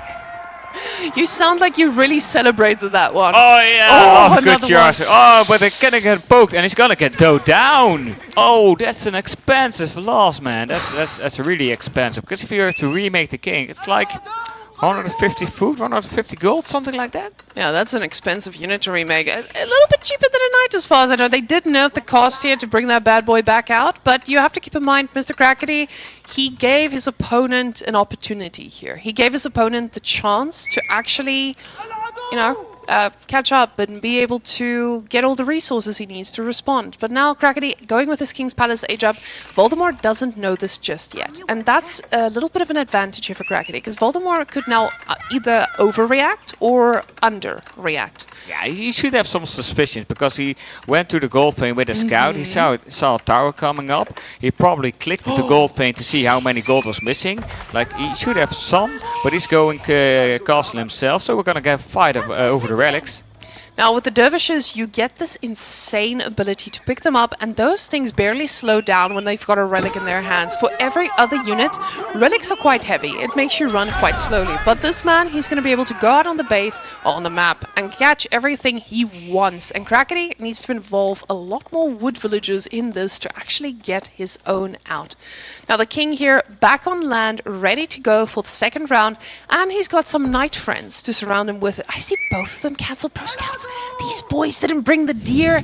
They just wanted to invest on the ones they had out there on the map. But the problem is for Valdemar, his units are out on the map. You're playing against the guy who's making knights. So you are going to be susceptible to a raid here and there if you're not careful. Monastery now being clicked up here for Mr. Crackedy. He's going to be making a play for those relics. Most likely not going to be worried about getting the most of them, because he knows that Ayyubids is pretty good at securing that, and you're English. I think most English players in chat will agree that if you lose out on a few relics, you're pretty much okay. Oh yeah, for sure. Like, if you get 2 relics, it's already fine. If you got 3 relics, that's really good. But what I find impressive, these top players, like they're recognizing the map, how it spawned, they're recognizing how their opponent is playing, and they immediately adjust. Like, how many times it happened to us, like we see a spearman, and then 3 minutes later we're building our first archer. But they immediately react to everything, and that's really impressive. The perfect reaction that we need to look at here is Valdemar going for stone. And guys, he knows now that Crackedy is onto TC, so he tells himself, okay, what am I going to need to do? I'm going to need to be on a timer and kill him, but this is English. Nobody wants to fight under an English TC. Or I need to match his economy, and that's exactly what Valdemar is doing. He's going to go get that second TC now to stay ahead or on the same level as Crackedy, getting his own upgrades now aside from this. The king, though, king is quite annoying. Oh yeah, it's a really strong unit, and the knights have so much mobility. Even if you got 8 spearmen, he's just running circles around it and he's trying to get the dervishes. But those dervishes are so damn fast. It's amazing. Even with horsemen, that's really difficult to catch, because horsemen barely do damage against those dervishes. Yeah, the problem is those guys are super chunky. And the thing is, the king doesn't have a lot of vision, right? We don't know if he saw that second TC. He did go close to it, but I don't think he went close enough to know exactly. But he did see the boys pull off of gold, of wood. Stone! Finally, found the wood in my vocabulary.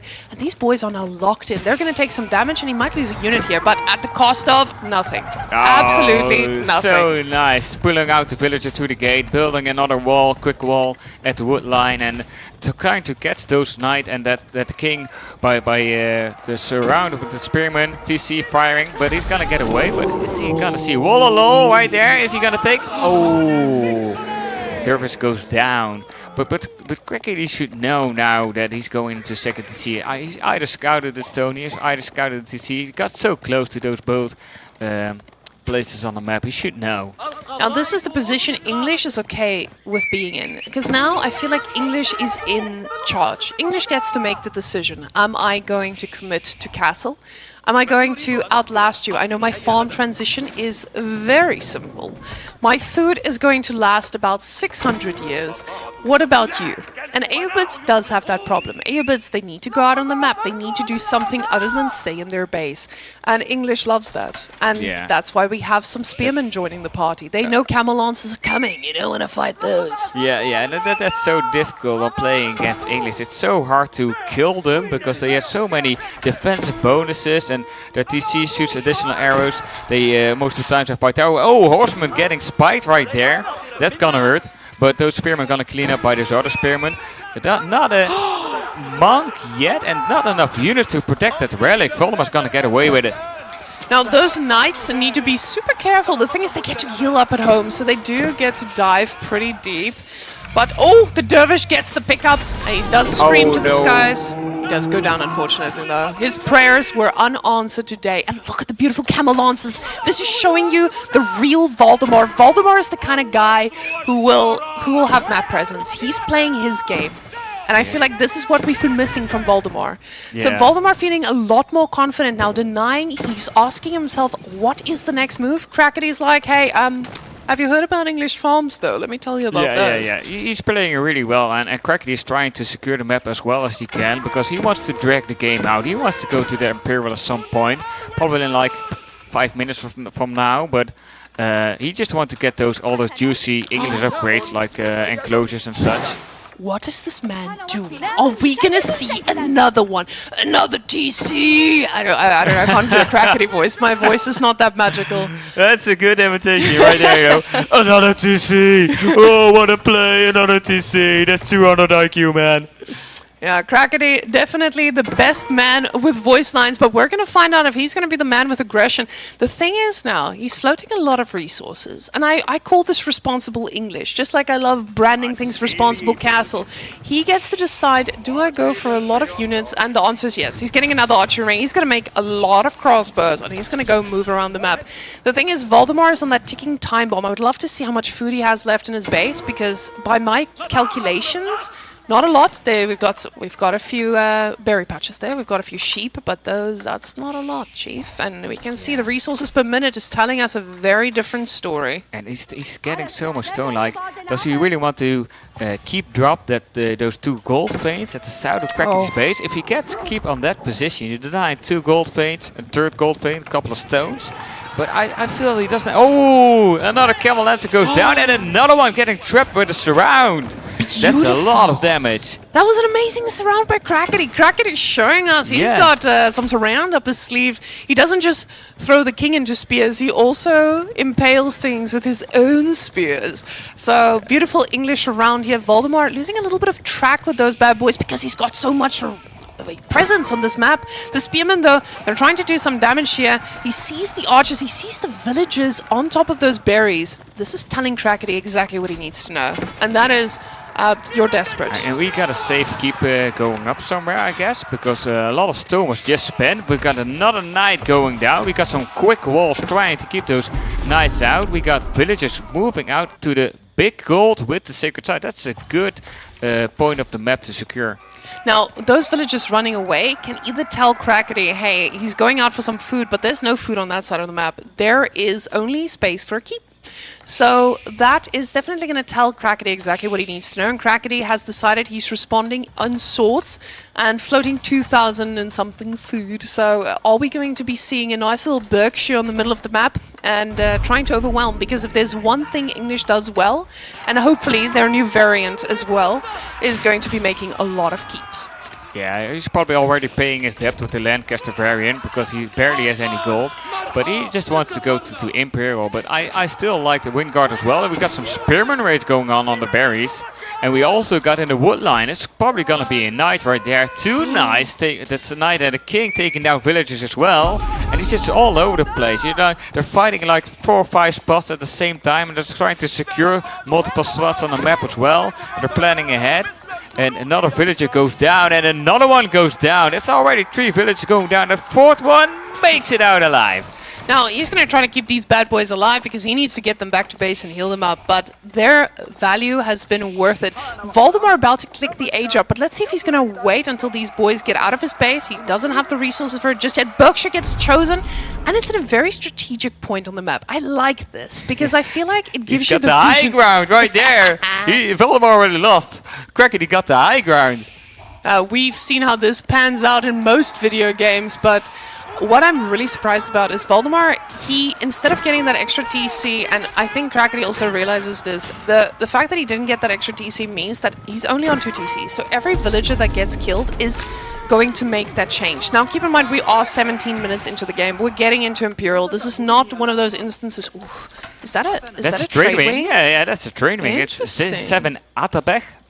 Yeah, Attabeg. Yeah. Attabeg. Right, Sounds better. they can boost the production of buildings. I didn't play much with them. I don't know if you're really comfortable with them.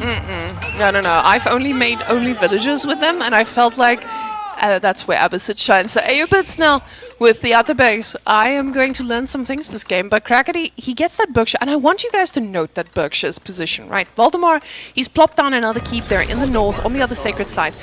Now, while this is the high ground, you guys know what the gold player trap is. I love talking about the gold player trap. The gold player trap is a keep. You see the keep and you're like, oh, I gotta kill that thing. Valdemar is not gold. Valdemar is not going to look at that Berkshire and be like, oh, I need to go right through it. He's going to ask himself, where can I do damage? And that Berkshire is not, it's not protecting anything. It's protecting one sacred site by giving it vision. It doesn't allow for Crackedy to get gold. And Crackedy is going to need that at some point. He's still got a gold there in the back of his base. So he's fine for now. But thinking about the late game, Valdemar has the map control. Yeah, Valdemar, that's what I mean. Like, Valdemar's playing very methodical.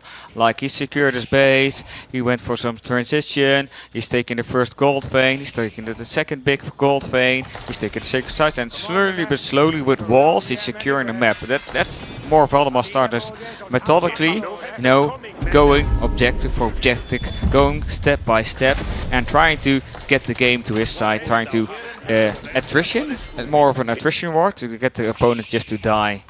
Now, Valdemar does still have to think about what he's going to do regarding food. So he does have the map control, but he still needs to have time for that food transition. And this is where Crackedy can punish him. Crackedy is going to be able to max out his army pretty quickly. And Valdemar is going to struggle with that. So he's slowly adding the farms into the base. The Attabegs are walking all... Oh, they're so beautiful. Look at them go. Oh, yeah, just like traders, but they just go into production buildings.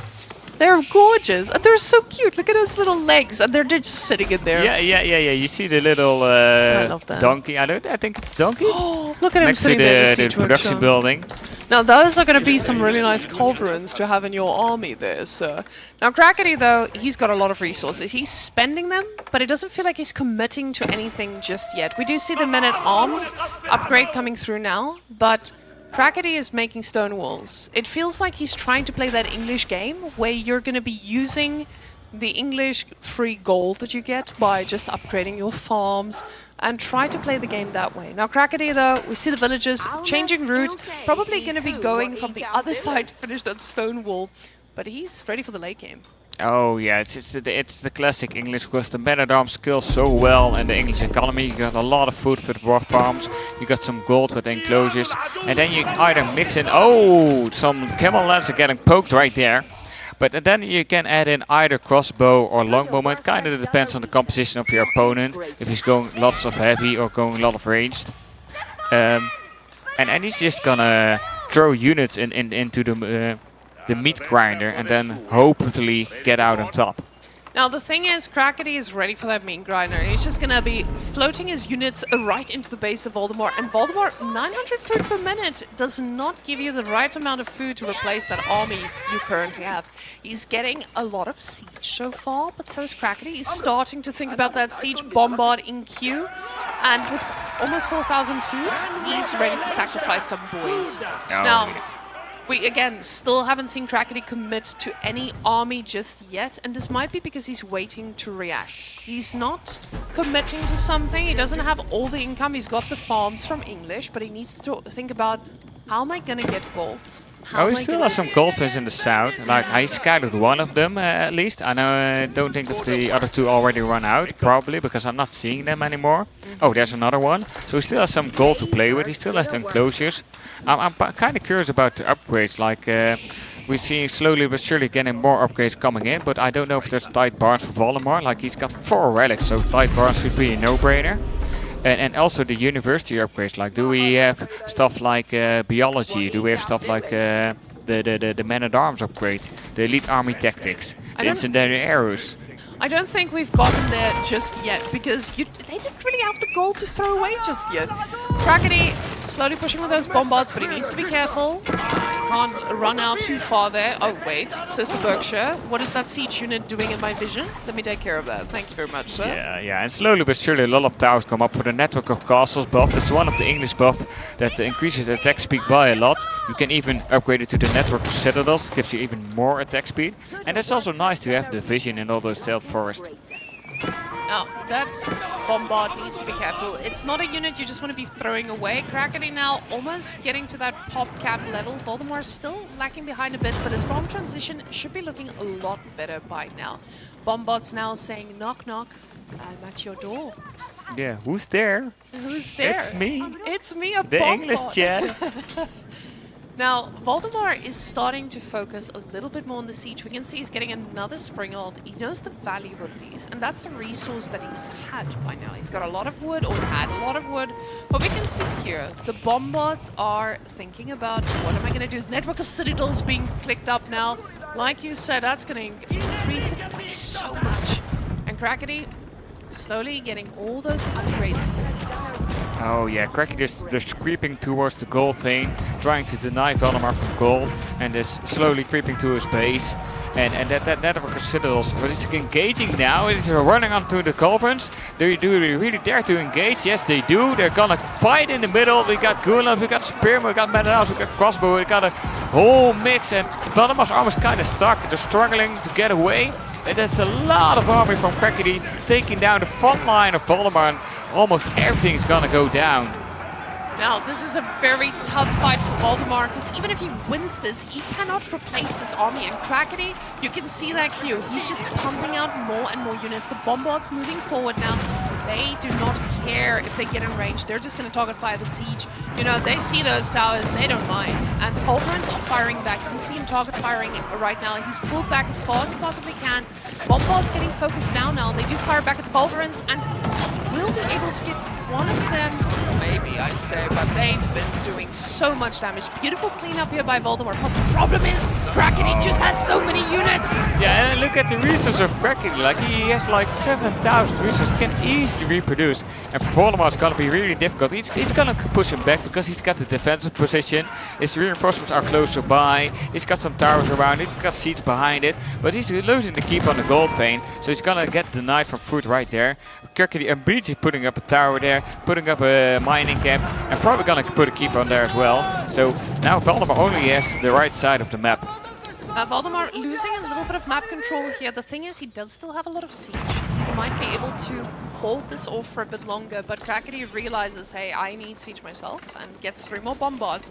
He's decided on the magical number 3 because he saw how well it worked last time, and will probably try focusing something else as well. Getting out a tower or 2 might help him in the long run, but elite army tactics, so we see with 14 men-at-arms still in the queue on top of all these already existing, he's just going to be keeping that pump going in. We know elite army tactics is almost back to its former glory. Oh yeah, with the damage and HP upgrade, the HP being back again, that's so helpful. You got such tanky men-at-arms, and then you got additional armor from the chat armor. They got additional range defense, melee defense. Like he already got 3 range defense and 2 melee defense. They're so tanky, they're never gonna die, and it's just slowly but surely pushing Valdemar back into his base. And Valdemar, we can see, is really struggling with the resources. He's getting his siege speed upgrade now, so he can run those boys back even faster to try and fight. Because this is his last hurrah in a way. The problem is Crackedy's just going to keep streaming these guys in. We see him floating a lot of resources. He doesn't have a full lineup in queue. Might this be a tech switch, or a unit switch, or just focusing on keeping keeping the pump going. And you see the army value looks pretty even because Valdemar has a lot of siege and it is showing. Oh yeah, that's really strong. But we also got some units spread out. They're trying to raid, they're trying to take off the vills, they're trying to dive into the farms. They're trying to spread out that army Valdemar, so he doesn't have enough units to protect the siege. But slowly but surely, you know, Crackedy wants to regroup a big part of his army, then go again and go again. But it's a lot of siege of Valdemar. It's 5 mangonels, 6 culverins. Now the problem is now your bombards just don't do the same type of firepower. What we do now see horses getting their HP behind all of this. Yeah, and it's a cheeky tower from Valdemar next to the big gold vein, and Crackedy is all over the place, not noticing it as of yet. The tower probably gonna be finished, and then the village gonna hop in that tower, and then we got this tower and tower, villagers shooting arrows at each other war. Now, Valdemar, he has 3 trebuchets on top of this, which I love, because trebuchets, they just have the range of gods, and they are going to be able to poke from afar. Crackedy now, I don't know what his move is going to be able to remax this. The fact that there are no units in queue right now is telling me he might be doing a unit switch. And with the horse HP coming in, will this just be a bunch of horsemen joining the pot? And that's exactly it, like, the man. in Imperial, you want to have those horsemen. Like, you can't afford those elite knights. It's just way too much gold. But the mass horsemen with the men-at-arms, with a lot of range behind it, it's really strong composition. And those horsemen, like, there's not enough walls as of yet, and he's breaking down even more walls, so he can just roam the entire map, and like, the whole his eco is gonna be in shambles in like a couple of minutes. See, this is the thing about Crackedy. He knows now, okay, I lost that front up engage. I keep trying to push, but you do have the siege majority. I cannot keep doing this. So what he does instead is break open the walls. Now he's got the horses. He's slowly going to be able to start raiding in every single direction. He knows you don't have so many keeps, and he has the Berkshire, so he feels pretty happy with that bad boy. That's exactly what you mentioned. Like, you can ignore the Berkshire. We were talking about Valdemar ignoring the Berkshire and just attacking the flanks. And even though the situation is flipped, like Valdemar's now in a lot of siege, and even though that he has greased axles and the siege is a little bit faster, it's a very slow composition. So now it's Crackedy attacking those flanks. He's attacking the right side now, but you also see units on the left side going on those farms, and the horsemen poking away vill by vill, and Valdemar's losing eco left and right. And that's just the thing about Crackedy. He has shown us how well he adapts. He's now raiding every single entrance he could find. We can see the horsemen just going on every little bit of farm. Everyone's splitting up, having their own target groups. And at the same time, Valdemar's army is so out of position. It's all the way in the east side. And now he has to drive all the way back on those wooden wheels. It's going to take forever. He's trying to wall off the right side again so he doesn't get another batch of units raiding. But we got Crackedy's units all over the place. We got horsemen in the wood line, we got horsemen on the farms, we got horsemen in the back. They're even taking out all those crossbows. He's even burning down the mosque with the relics in it to deny even more gold income. Oh, and all those villagers running around, running for their lives. And that's just the craziest part of this. Valdemar's army is a little bit more immobile, and Crackedy's is running around sacrificing themselves because he knows he's got 2.5k food per minute. He can remake those in the blink of an eye. So he's just going to keep streaming those into the base, and Valdemar is going to be trading unfavorably. With the amount of crossbows Valdemar has, it is still kind of scary, but keep in mind, those guys are slow. They've only got 2 legs each. They will not be catching up with horsemen too easily. They're just going to be able to pick off as much as they can.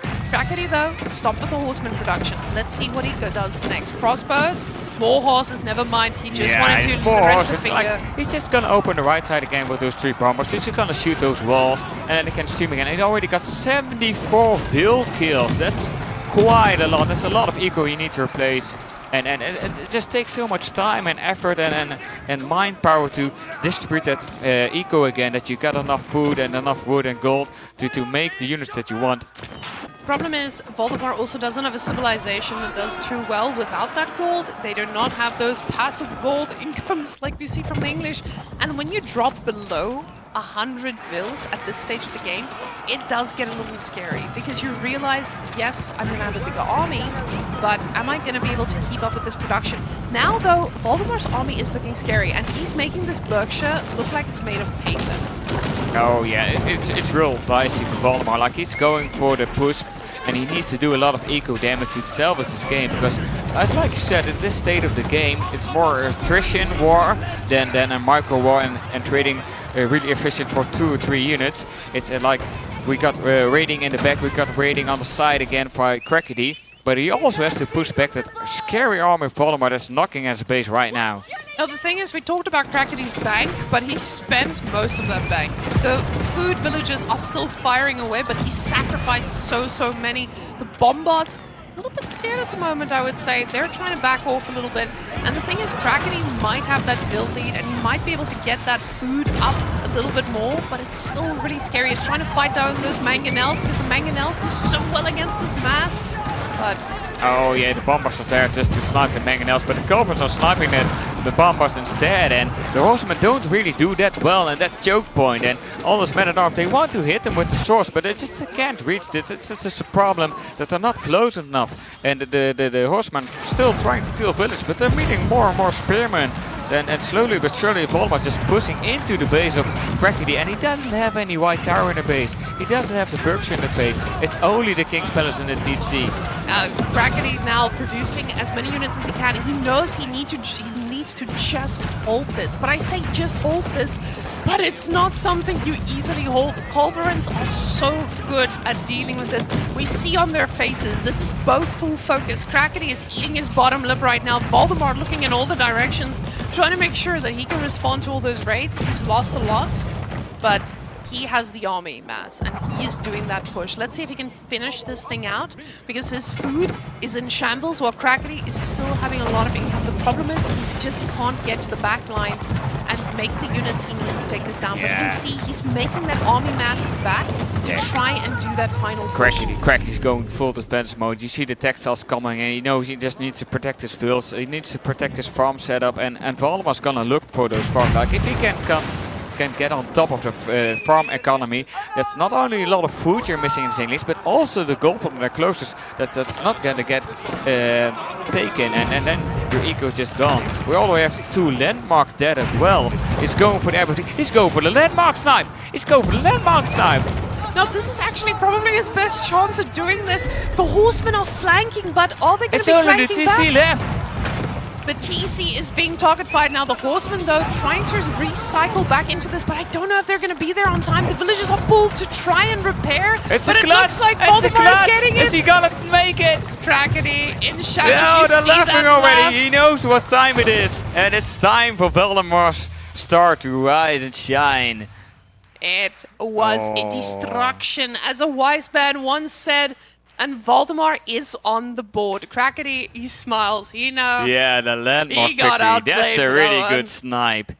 Valdemar, as we can see, just bent forward, focused. He's ready for the next one. He's got his first point happy. on the board. Because he's happy. He made a clutch win because he knew he was in a very bad position. But then he managed to kill all his horsemen and could counterattack with his army because he had so much siege. He had a superior army. And Crackedy knew, okay, if I can defend this, I'm fine and I'll win the game. But then the landmark snipe came in, and that's such an insane win for Valdemar right there. Oh, I love the look on Crackedy's face. He knows he got outplayed in that one. But the thing is, I felt like Crackedy was in such a strong point, but maybe the horseman commitment, he just left it on too long and let that siege mass get out of control. Valdemar reading that perfectly and just going straight for it, ensuring that all his siege is protected. Now, guys, this means that we are going to be seeing a few of the other civs on this map. Now, I want you guys to notice we still have Mongols and Byzantines for Crackedy. So he's and Abbasid, but it's Valdemar. No. I think they switched them around. They switch around? Yeah, they because you're right. You're right. I'm wrong. Oh gosh, guys. Yeah, that's what my students always tell me as well. You're right, teacher. Yeah, I'm right. You don't am right. I'm right. Yeah.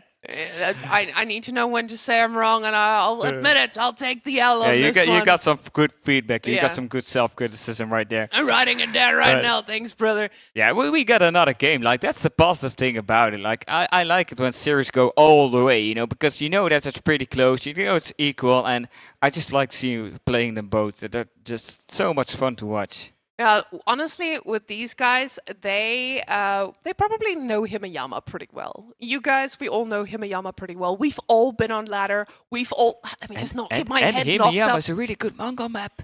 Himayama's a good Mongol Yeah, map. yeah, Oh, it's a really yes, good because Mongol they map get because to the tower the rushing tree over lines there. are pretty small, so you can easily put a tower on the other side, and Flanked you can't around. see it if from out TC, and the tower can shoot all the way of the other side of the tree line, and you just put a falcon from the Khan there, and then before you know it, you killed like 5-6 fills, and the other guy didn't even notice. Now, I see an Abbasid pick here, and honestly, Oh. I'm ready. I feel like Valdemar's cooking something. We might not understand it. We might not even fathom what the Abbasid chefing is going to be like, but with an Order of the Dent on the side of Crackedy, this is going to be a tough one. I feel like Abbasid, they do have that early pressure when they go for military wing, right? And HRE, or Order of the Dragon, Order that's of the variant, Dragon, you know, Order we of got gilded units here, right here. yeah, double the firepower, double the cost. Double the fun.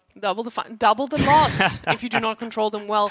But Crackedy, he's not a man that loses his units for free. The king begs to differ about that last one. He did take a little bit of a beating, but when you've got gilded units in your army, you're pretty careful with those bad boys. And what I think we're going to be seeing here is a responsive game from Crackedy. I don't think Valdemar gets to put himself in that driving seat. If he goes for the military wing, Crackedy needs to make quite a few units to respond to that. And let's go see the looks on their faces. I look at Valdemar and I see a man who's focused. He's a little bit hopeful. Crackedy, on the other hand, he's like, he looks like he's about to sing something in his head. I wonder. Oh, yeah. He is like this monkey with that those two things clapping in his head, and he's enjoying it. Yeah, that's for sure. He's loving but, this. Yeah, like he's got that little smile, so he's really enjoying it. He's prepared, that's for sure. Valdemar now, full focus. Crackedy, ready for another fun game. And honestly, I don't care who makes it through here, because both of these players, they're sublime in their gameplay. I feel like Crackedy, a little bit cool, calm, and connected. He can take down anyone on a good day. Valdemar now, he needs to get this practice as well. He needs to get this tournament practice, because this is his job. This is his career. We know him as one of the most formidable coaches in AoE. So he definitely wants to shine. Oh yeah, and he really wants to get rid of the title of the upcoming talent, the kid, the new one on the block. But because he already has that name for a very long time, for a very long period, because it was pretty early on in one of the early season, Drongo called him the kid and he's going to be the next thing. So it's really time for him to qualify for an S-tier tournament. Are we S-tier? I don't know if we're S-tier. We're good. We're calling ourselves S-tier right here, right now. Oh, A-tier. We're A-tier. Okay, that's fine. So we got S-tier casters at an A-tier event. Yeah. We're amazing. Well, you brother. But the thing is, I'm really looking forward to the game. Like, I think Order of the Dragon is really strong right now. It's a really solid pick on every map and in a lot of matchups. As Abbasid, of course, you got the camel archers, so you can kite out those men-at-arms all day if you want to.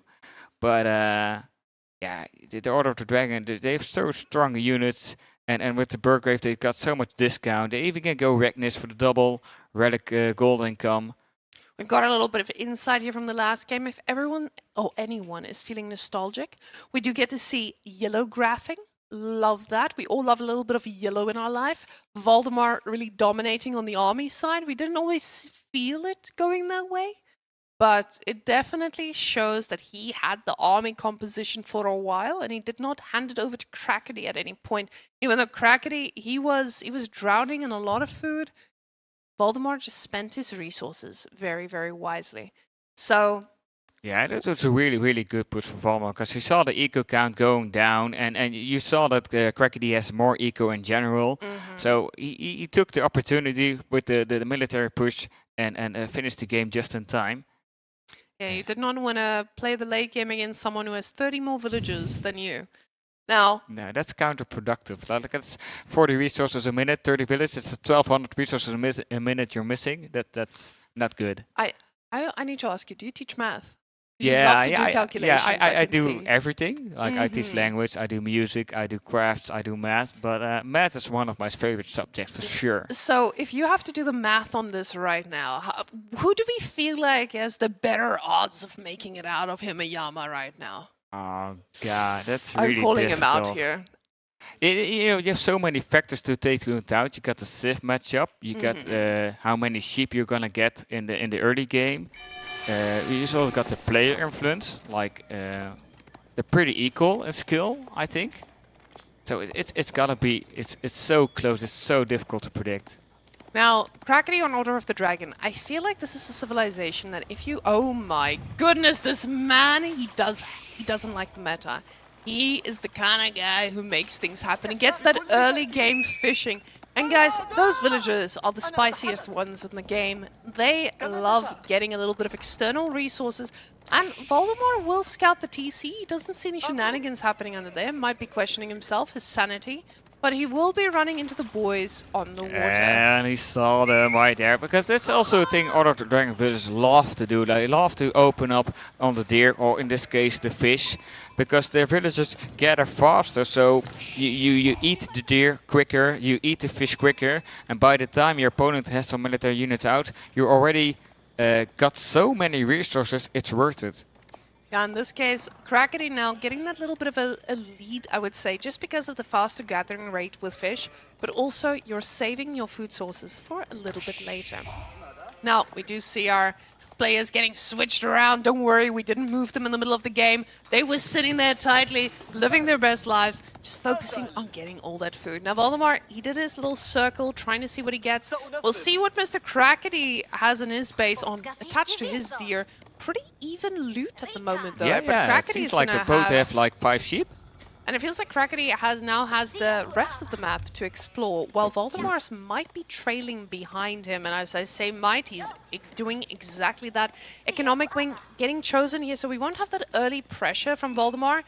But we know what this means for Abbasid. Ladies and gentlemen, welcome to this world of TCs. Oh yeah, it's gonna be at least 2 TCs, maybe even 3 TCs. It's gonna be a lot of farms. And we see the minework coming up for Crackedy, so maybe some feudal play. You got the golden cuirass upgrade in the minework, which gives your men-at-arms extra tankiness because they're taking reduced damage if they are at low HP. So you could like do a big feudal push if you want to, like around 11 minutes or something. You can do a very strong push. Now, with Crackedy going for minework, I know a few players have told me that the Arcane Chapel just isn't as worth it for Order of the Dragon, because the minework just gives you so many more bonuses, especially when you're playing aggressively. Now, like we talked about the woodlines a little bit earlier, they're quite small. With the Arcane Chapel, you have these woodlines that you're cleaning out pretty quickly, and then what? Then you're stuck on the rest of the map, just kind of hoping that you don't get raided the whole time. Now, Abbasid going for that extra TC or 2. I would assume that Valdemar is just going for that 1 extra TC. It is going to put him in a decent enough position to try and be the aggressor if Crackedy tries to go a bit greedy. But I feel like with the amount of sheep Crackedy has, he will be in the driving seat here. I was saying... I'm expecting Crackedy to be, because it's not really his style. I think he's more of like a control player, a boom player, but he can play aggressive if he needs to. And if Valdemar's putting out his TC, I expect him this second TC at the 2 gold veins and the berries. That would be a really good position to put your second TC. Then you know Valdemar's slowly scaling, and you have to punish him. And that's something you can easily do, because if you go on multiple TCs, you're not gonna get to castle anytime soon. Now, what I like to see here is that Crackedy reads this game, he sees that extra TC, he gets the wheelbarrow, because he knows he gets to be a little bit greedier now with that second TC. But we've all played against an Order of the Dragon Horseman. Those things, they pack a punch. And the thing is, you need to find a position for your second TC, and Valdemar has it. He uses a lot of villages to build it with, though. He knows if he lets Crackedy get a horseman out here, he's gonna need to struggle for a while, but getting that TC on the gold and on the berries is gonna allow him to be a little bit safer, even if just for a little while. Now, wheelbarrow coming in for Order of the Dragon units is gonna be so important, because he's gonna now, with those villagers out there onto the fish, they're probably running a little bit longer than they're used to. Like if you really want to, when the fish is out, you just go on the boar. You know you got the map control right now, because Valdemar's going to those multiple TCs. He's got some berries close, he's got some gold close, even got another gold vein pretty close to a second TC. So he already has all the resources he needs. He doesn't really has the need to go on the map. And with the fertile crosscut, your farms are really cheap as well. So you can easily go in that farm transition as well. You also got the fresh foodstuffs, which makes a discount for villagers. So Valdemar's just gonna sit in his base, lean back, and let Crackedy gonna watch what Crackedy's gonna do. Now, with the horsemen from Crackedy doubling down on them as well, he's going to be able to provide a little bit of pressure here. He gets the +1 range defense upgrade as well, so these guys are not just going to be any horsemen. They're going to be really bulky horsemen. And Valdemar doesn't have something that can deal with them. He has not responded to the fact that there's a stable out here. We can see there's no barracks for Mr. Valdemar yet, and those horsemen love to punish, and he's not on the wood to do so. No.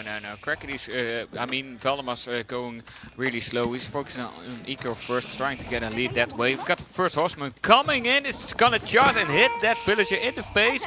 And immediately it goes around the villager, so we can stab it from the other side. And it's down. That's one villager kill right there by one gilded horseman. Second one being attacked. And it's getting so much damage. It's running close by. It's gonna hit. Oh, it barely gets out. And even going for the third one, that's aggressive right there. And even attacking the berries, and the village is going down. There's 2 vill kills already. And Horseman even finding more value on the bears. Third villager going down already. Maybe a fourth. We got some padding issue, but he's inside the DC, he's safe now. And that's a lot of idle time, but it's also some damage on all those horsemen. It's 800 destroyed value already. Now that was a very important raid here from Crackedy. He did lose a little bit, but the villager count, even though it doesn't look even, we know this Order of the Dragon villages are a little bit better, so he's probably still on equal economy, while he is actually perfectly happy making more units, because he's just going to keep raiding these. And we can see that's exactly what he's doing. He wants the idle time.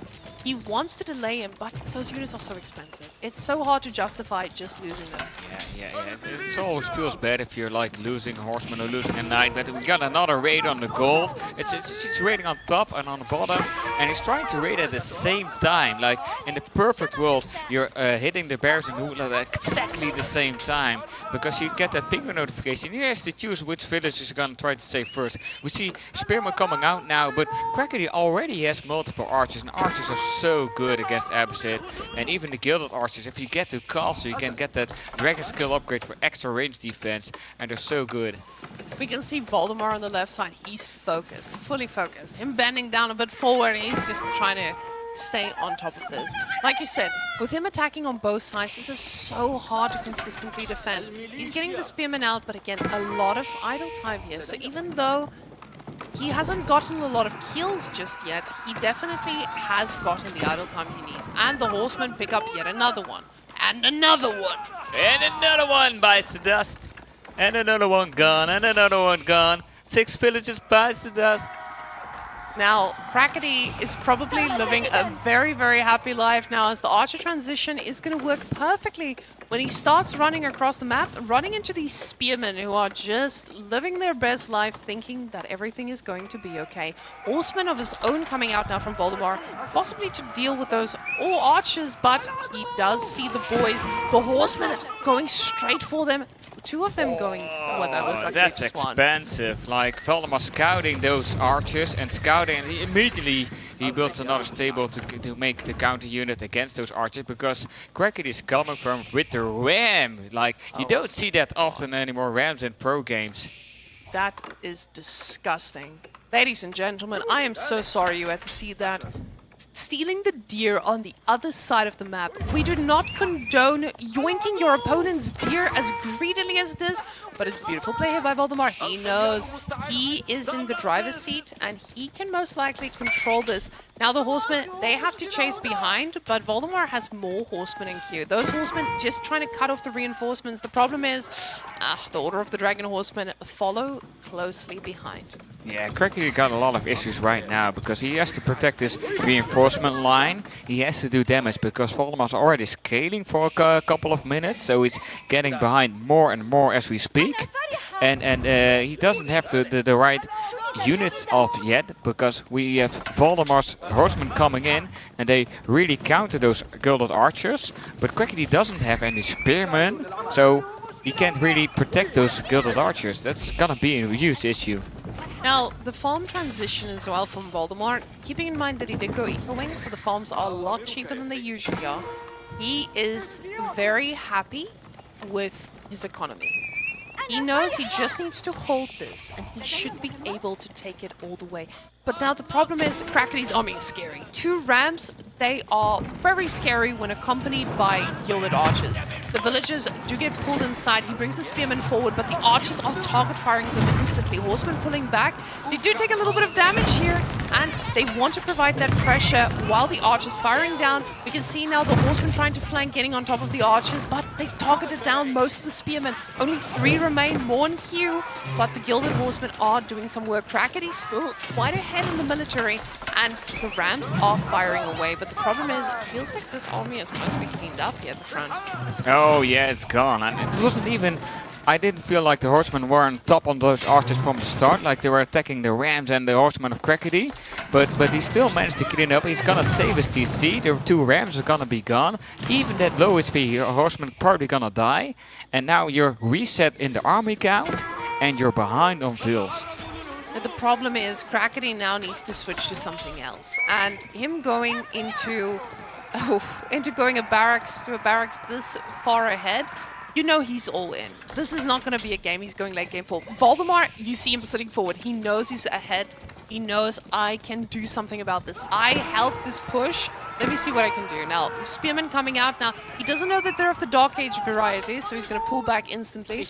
But they are still pretty spicy, even though they're a Dark Age variety. Yeah, Valdemar's in such a good position now. He can kind of choose what he wants to do. He can bank some resources for castle, and he probably can get away with it if he stays defensive. He can counter on deck and double down on army to try to kill Crackedy. And Crackedy can't really do much. Like, if he goes to castle himself, he doesn't have any units to defend. And what landmark are you gonna choose? If you're gonna choose Burgrave, that's not really gonna help you on the short term. And if you're gonna use Regnitz, it's really difficult to get relics in. So and you're also going out on the bears is a desperate choice. That just tells you exactly the story. I mean, Valdemar, he knows that he's on 2 TC. Crackedy knows this. That he knows the longer he waits, the harder this gets. So you can see, with him going out there on the berries, he knows he needs to do damage. He needs to make a lot of units. He doesn't have time for transitioning. He's getting every military upgrade he can, because he's going to go push. And we can see those men-at-arms, they're probably going to be the best answer he has. But Valdemar, he's already got the response. The camel archers, they love dealing with those men-at-arms, but you have to keep in mind, those boys need to be microed. And they're really expensive. Yeah, but they have such a high damage, and you got 13 spearmen as front line, so even with a little bit of guiding and some tanking of the spearmen, they can easily take down those men-at-arms, even if it's gilded men-at-arms. This takes a little bit more time, but the stored value of Valdemar is like double of Crackedy. Like, Crackedy was playing really aggressive. He got 7 Vil kills, but Valdemar still 22 Vils ahead. That's a lot of Vil counts. That's a lot of eco he's missing out on. Now the horsemen are trying to flank a bit and get a little bit of damage there on the sidelines. He keeps the army busy. Crackedy now gets to see what this army looks like. Aside from just using the horsemen, he's going to need to try and get these boys out, and he's going to get the vision that he needs. And when he sees all these farms, he's probably a little bit worried, because even if he gets a villager kill here, keep in mind, that's a second TC. He's just going to remake those bad boys. Now, he gets them out. They do survive for now, but the army of Valdemar is now all the way to the back. Crackedy hasn't pushed out with the rest of his army, probably just trying to see what the situation looks like for him. Yeah, like, he really wants to get some Vil kills with those horsemen, but the most important is the information he's getting. And he's already seeing that Valdemar's walling up the place. He's already securing his area of the map, because Valdemar knows, if I just lean back, he needs to do something. I just need to survive and I'll win the game. And him getting more camel archers, it feels like he knows. He knows what's coming. Camel archers also do pretty well against the horsemen, because you then know that you get that camel debuff on the horsemen, the unease, making sure the horsemen don't feel that happy about attacking. But remember how we saw that other game play out when we were like, oh, he has to attack or defend right now? And Valdemar is going to leave Crackedy with exactly the same choice. Crackedy is going to go under that TC, and he knows he needs to do damage, because That's about the same thing that's going to happen to him. Crackedy now, he doesn't... Oh, he sees this. He pulls back instantly. And this is going to be most likely the moment he attacks into Valdemar's base too. Oh yeah, it's just a good reaction. Like immediately seeing those horsemen, immediately pulling those villagers back, not losing anything. But that's scary. Well, that's a lot of horsemen in your eco with a couple of camels. And you get uneasy about that if you see those camels staring in your face. Now, ooh, he decides to pull back, and that's exactly the response that Valdemar wanted. It gives him more time. The villagers now, they are running with those wheelbarrowed boots all the way, trying to bait them into the main army, but these vills are so far out of position. We see Valdemar purely focusing right now. Men-at-arms standing forward, trying to do as much damage as he can. A spearman impaling that poor horseman into the next dimension. And now... this horseman army has definitely delayed this push from Crackedy significantly. Oh but my the god, villagers, that always feels so bad. Like we all get in that position that we want to attack the opponent and then something happens at our base or we see a huge army on the map and we're like, what am I gonna do? Am I gonna commit to the base or am I gonna go back and defend? But going back with rams even, it feels so bad. Like you kind of want the reinforcements to pick up those raids and then you can just go on with your plan by attacking the opponent. We got Golden Age Tier 2 coming in and the rams are pretty close to the TC now, but there's a huge armor for Valdemar waiting. yeah, Valdemar, he sent the horsemen out, but that's because he feels confident. Army value though, it's pretty close. It's pretty close. You can see Mr. Valdemar here is going to be trying to defend his heart out, but it is going to be pretty scary. Now those are men-at-arms. Men-at-arms do really well against most armies. The archers are trying to target fire every single camel in this army, but it looks like Crackedy The horsemen is gonna coming get in. beat up. Oh yeah, the horsemen coming in for the surround. Now these camel archers are doing so much damage. Valdemar is absolutely fully focused here. I see Freddy on the player cam. He's already rubbing his beard like, ah, crap. Him aging up now as well. That oh crap might have been the moment where he was like, oh, I did not spend my resources before I did this push, and I just lost my whole army. So him getting the Burgrave now does not necessarily put him in a good position. The Burgrave here, it's not the same as what you have for HRE. HRE, you know that this is more of an all-in kind of situation, but with the Order of the Dragon, it's still a very, very viable choice because you give yourself a building that gives you a lot of value as long as you're consistently producing from it. Now, with the production buildings being all the way at the front here, this is probably going to be what he needs. He needs to find a solution to those expensive units. We can see now Crackedy making archery ranges. He knows if I'm going to be able to deal with this army, it's probably going to be by archers, keeping my units back, and trying to kill off as many as possible. Now, crossbows can also do that pretty well, but we'll see now if the man is going to be able to produce anything. Let's see what he queues up first. Gets +1, gets the archer upgrade, so we know he's going to go for those archer plays and try to survive this like for now. the Gilded Archer, just the mass Gilded Archer counters everything, or most that Valdemar has. It counters the Spearmen, it counters the Camel Archers, it counters the Archers, and those 6 horsemen will die to archer fire as well if you kite well enough. And Valdemar just running around with horsemen trying to find villages on deer or boars or bears because he knows Crackedy doesn't even have any farms yet. Oh, Crackedy, he did do his best at starting a little bit of a farm transition here, but the Burger, it is producing some men-at-arms at home, but men-at-arms at home, they're not going to be able to deal with those horses anytime soon. The Spearmen, though, they're there to defend. They do scare them off. He needs to respect those bad boys, but Military Wing coming out from Valdemar now, he's attacking on every front. Those camels are going to be able to kite for days. Archers, though, starting to fire up. And the horsemen do get cleaned up by the spearmen, though.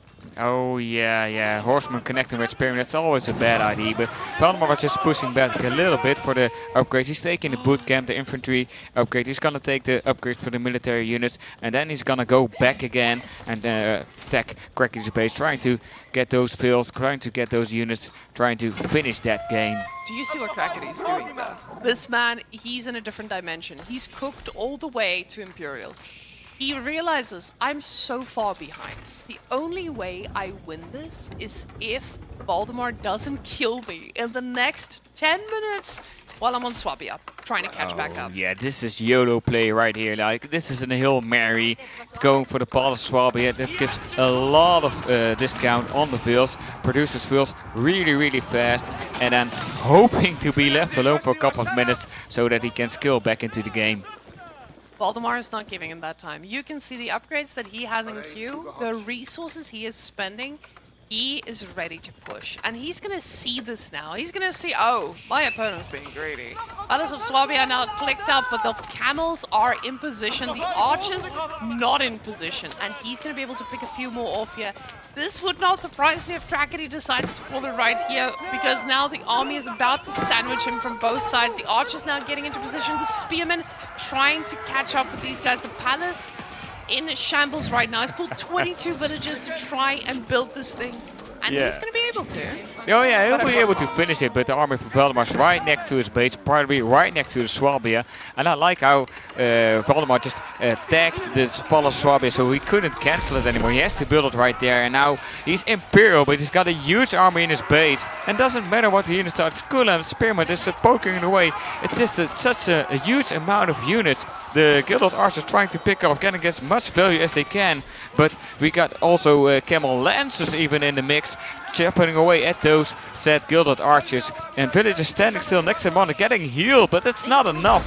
Goldvein running out as well. We got a Wallalow right there. Is he gonna take those crossbows? We might get one. No! So close again, and the monk goes down. And we got villagers, Gilded Archers, we got units dying left and right, and even more streaming. Like, look at the map, we just see yellow dots just streaming to the base. It's a Congo line into Crackedy's base, just killing one by one. We even has to transition to a new gold, but this is looking so bad. Yeah, Crackedy, he tried to do the only thing he thought he was going to be able to do. Valdemar laughing, he knows Crackedy's cooked, Crackedy knows he's cooked as well. And Valdemar says 3-0, not a chance. This is going to go every single game it possibly can. Do we get that we're getting spoiled as an audience right here, right now. It's a total of 5 games in a best of 5.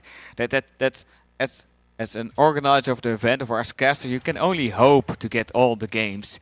And yeah, Valdemar's he's ready for the reverse sweep right here. And Valdemar doing an amazing job at showing, okay, I had a little bit of nerves game 1 and 2. Let me show you what I can do. And he's absolutely beautifully played. We see Valdemar here with the resources gathered. This man was drowning in resources. He spent every little bit he could. That military value graph looking the scariest of them all. Economy count, you see that skyrocket going all the way through. And Crackedy, he is probably asking himself, how do I handle this last one? This is just the gameplay not working out, because it's pretty obvious. Like, Valdemar was just going for the 2TC build, the eco wing, you know, he's gonna skill.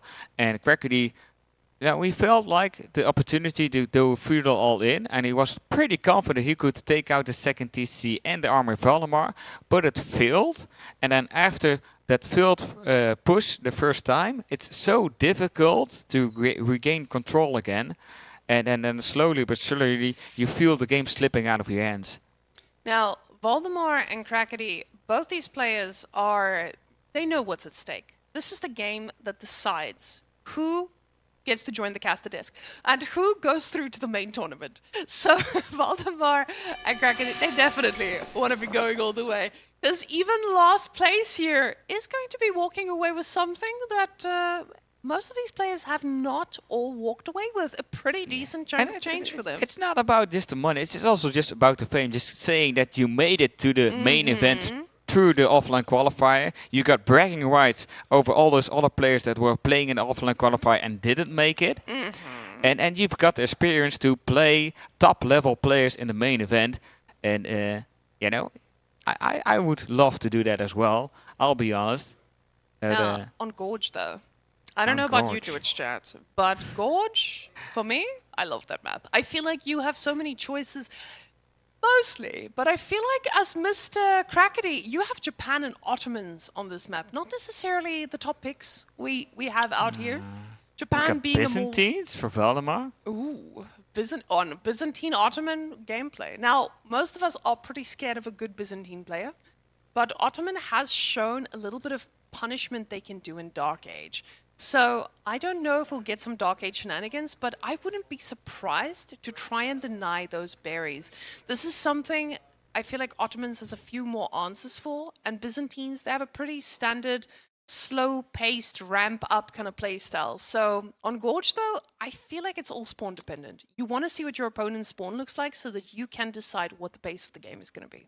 Especially on against Gorge, you got Byzantines. some option for Dark Age aggression because you know the wood's gonna be in the back. Yeah. So berries and gold can spawn pretty far in the front, and they can even spawn close to each other. Then one tower can really solve the issues as Ottoman player. Byzantines, they just want to get the systems up. They want to get that oil. They want to get their free units, and then the Ottoman just wants this military schools. So it's gonna be scaling against scaling. Yeah. But I do feel like the oil is scaling a little bit faster than the military school, so I'll give Ottoman the favor of the doubt if the game goes longer. Yeah, with with Ottoman, you definitely want to get that military mass and make sure that the free units pay off. But with Byzantines, you've got a similar situation. I feel like if he can do that damage early game and get that Ottoman tempo building, he can deny those farms the oil pretty quickly. And then what are you going to do? So Crackedy is not the kind of guy who plays the standard game.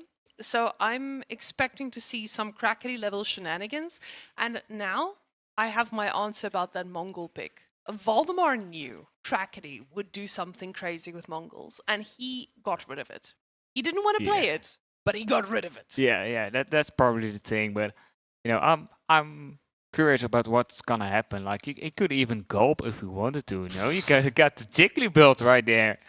You know, does he dare? Does he dare? The Jiggly build in an 8-year tournament, a live event in front of all of you guys. How do you dare? Like you got the risk of being punched in the face right here. Yeah, you don't have that at home. You're safe behind your computer. But here, right now, you gotta confront the people in real life. That's scary. Yeah, that is going to be the one thing Valdemar is going to tell us how to do. If we are faced against an Ottoman Chad, what do we cook against him? Now, guys, I want to point out again this beautiful bar on top of this man's head. Like, let me just get my hand there perfectly without messing up your hair. Now, this bar, if you guys can, remember to try and fill that thing up. It goes straight to the players here, and every little dollar counts. So thank you so much for all of those who already supported the tournament, because this makes it worth it for a lot of these big names who also traveled out here. Yeah, I'll be honest, we already have a way bigger prize pool than we expected when we started to organize the event. Because like at first we were talking about like 1,000 euros as the prize pool in total. And we already went up to 7,000, and it can even increase even more. And it's a nice thing because some bigger prize pool also lures in bigger names, and that's kind of what you want. You want to grow the community. You want the top level players play against each other. And so we're hoping to get even more donations in. Now, what I want to point out here, guys, we already got big names that these two players are fighting to play against. So we have Beastie, Demu, Louis. We even got Cat here. So this is now starting to become a little bit scarier. And all of the faces from the King of the North, or a lot of the faces from the King of the North here, 4 out of the total participants from King of the North all the way here. Guys, at another Rising Empires event. It shows you.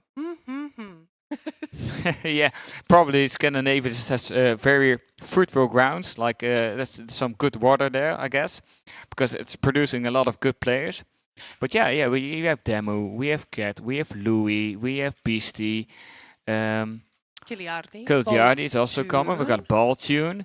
And we got 2 players of the offline qualifiers. So it's either going to be Crackedy or Valdemar. And then the next series either going to be Eleona or Myriad. And that's already a great roster to have an event with.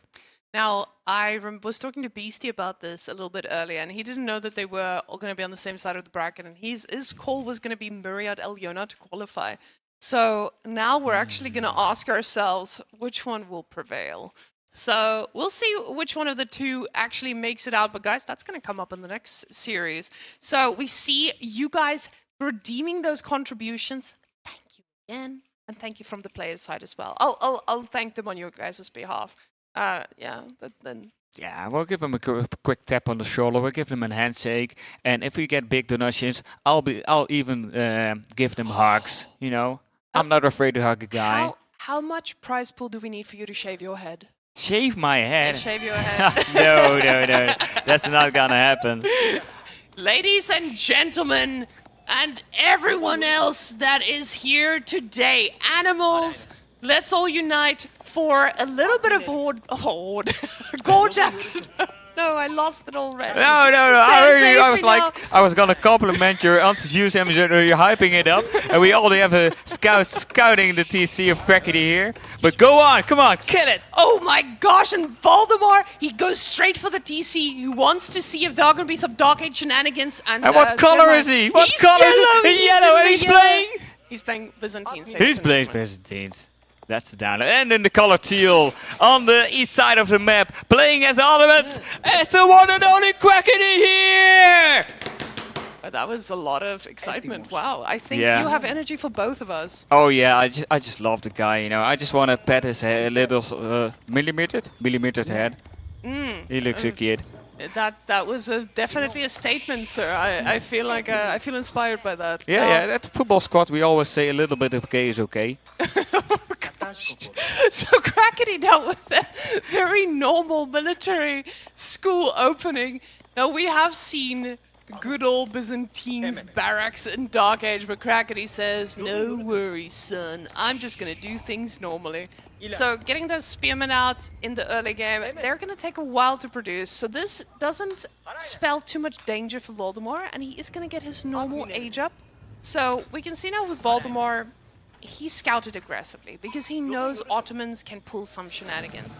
But I think the question on Twitch chat's mind and on my mind and on everyone else here is, do we see professional scouts this game, or are we finally free? Are we gonna get the game of the day with two civilizations that don't do pro scouts? Yeah, in this matchup, I'm not expecting pro scouts. We got the military school, so we already got that experience for those vizier points. Vizier points are points you can invest and get some bonus sheep, or you get a matter or movement speed.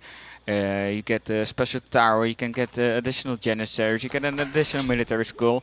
It's all Ottoman bonuses you can get. And Valdemar just going for the Grand Winery. He just wants the oil coming in. He wants to make olive groves around that Grand Winery to get even more oil in and get that contract and get those free units, as we call them, because oil is like a resource that's only used by the Byzantines. So it feels basically free. It's another kind of free of the military schools. And we see the Twin Minaret Madrasa coming up. That's a food landmark for the Ottomans right there. It spawns a berry boost, and they gather food quicker from that landmark, and that's a really nice food income there as well. Now, with Crackedy going for the normal age up, Valdemar going for the normal age up, we're going to be sitting here together, ladies and gentlemen, and decide what is going to be happening in Feudal. Are we going to be seeing a little bit of an all-in here from Mr. Crackedy, or is he just going to let Byzantines get their oil and decide the pace of the game? I feel like Crackedy is not that kind of guy. Look at the sheep. It's three sheep. It's 3 sheep. It's a lot of sheep. He's got so many. It's so unfair. The world is against him. Crackedy is very happy with this loot, as our observer, wonderful, wonderful Ascalad is showing us. Those bad boys are going to be running home and supporting the army, making sure that it's nice and strong to push against the Byzantine boss. Yeah, and the spearman is gonna push in the deer as well. We see another free sheep, so Crackedy can pick up another one if he wants. You can get some sheep from an Anatolian hill, which also gives a mining speed boost. So that's a lot of food he can work with. And immediately barracks response from Valdemar. Gonna make some limited. That's a special spearman unit from the Byzantines that can trigger those shield walls. I think it's called shield walls, that reduces the range damage. All I know about those bad boys is they do not die. They live a very long life as Limitane. Now, we see those beautiful pieces of overlay just popping out on the screen. On top of Crackedy's head, we can see exactly what the vizier points the man is going to be thinking about. And on the other side, on Valdemar's side, we see that wonderful drop of, water. No, water. Yeah, it's water. It's from the cisterns. Yeah, hell yeah, sister, he says. And Mercenary House gets put down. Oh yeah, that's a good pun. Hell yeah, sister. Cistern. Yeah, I got it. Now, Le Matinee instantly being produced, him using every bit of resource he has to get them into the army. And this is a good call, because Crackedy now following this up with the Sabahi, very standard here from the military school. You do switch over to that Sabahi pretty early on. Yeah, because Sabah is a really good unit. It's like a special horseman unit, and it has a little bit more of health, and it has a little bit more range of attack. And you can also click this active skill, this ability, Fortitude, I think it's called, and it has a faster attack speed. But it also gets more damage from melee units. And we got some spear on spear action. The Limited is gonna win that for sure. Wow, that sounds like a very biased statement. Those poor little spearmen are fighting their heart out, and you're choosing the Byzantines over them. My goodness. Valdemar though. Oh, that's just the game knowledge right there. You see? The Yeah. Limited is just stronger than a regular spearman. It's not much, but it's a little bit. Now, what I like to see from Valdemar is he's going for a very standard Byzantines build. He gets his upgrades, he gets his wheelbarrow. We've been seeing a lot of Byzantine shenanigans, but he's slowly going for them and going for the longbows aside from it. Now, the longbows used to be the most popular choice that most people made. So we'll see if they're going to be paying off, because we know that there's going to be Spahis, right? So Spahis do pretty well against those, just not when they're surrounded by Limited.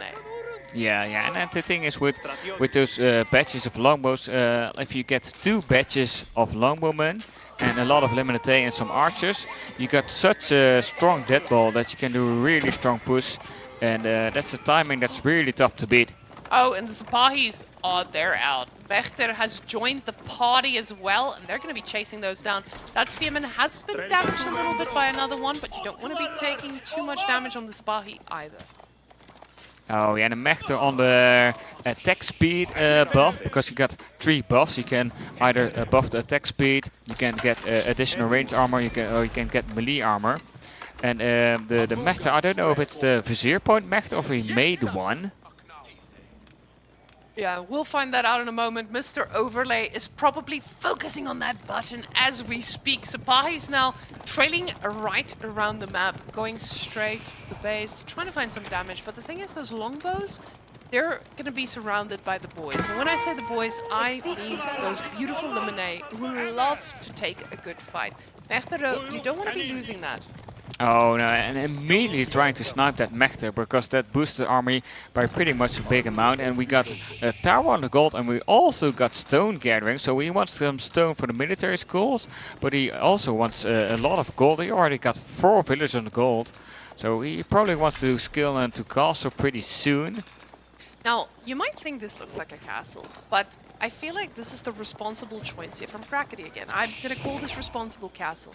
So he is going to use that amount of villages on gold to respond. Because he's playing against longbows, he knows that he won't be on gold forever. He's going to have a very limited time. And just like that, Valdemar getting siege engineering, already building that ram, but the tower sees this. The tower knows. And Crackedy uses that gold that he mined a little bit extra, and he's going to go and just get +1 range defense, because he knows he's dealing with longbows, he's got to be careful. And the Sapahi numbers are really scary, but look at those archers, they're ready for it. Yeah, and now we got a big engagement in the middle. So longbows, the Limited coming out to scare the Sapahi away. Archers just coming in trying to snipe all the spearmen, but they're not 1-shotting, they're not 2-shotting, they need 3 shots now. So that's a lot of time to take down 1 spearman. That is not the time that Crackedy has.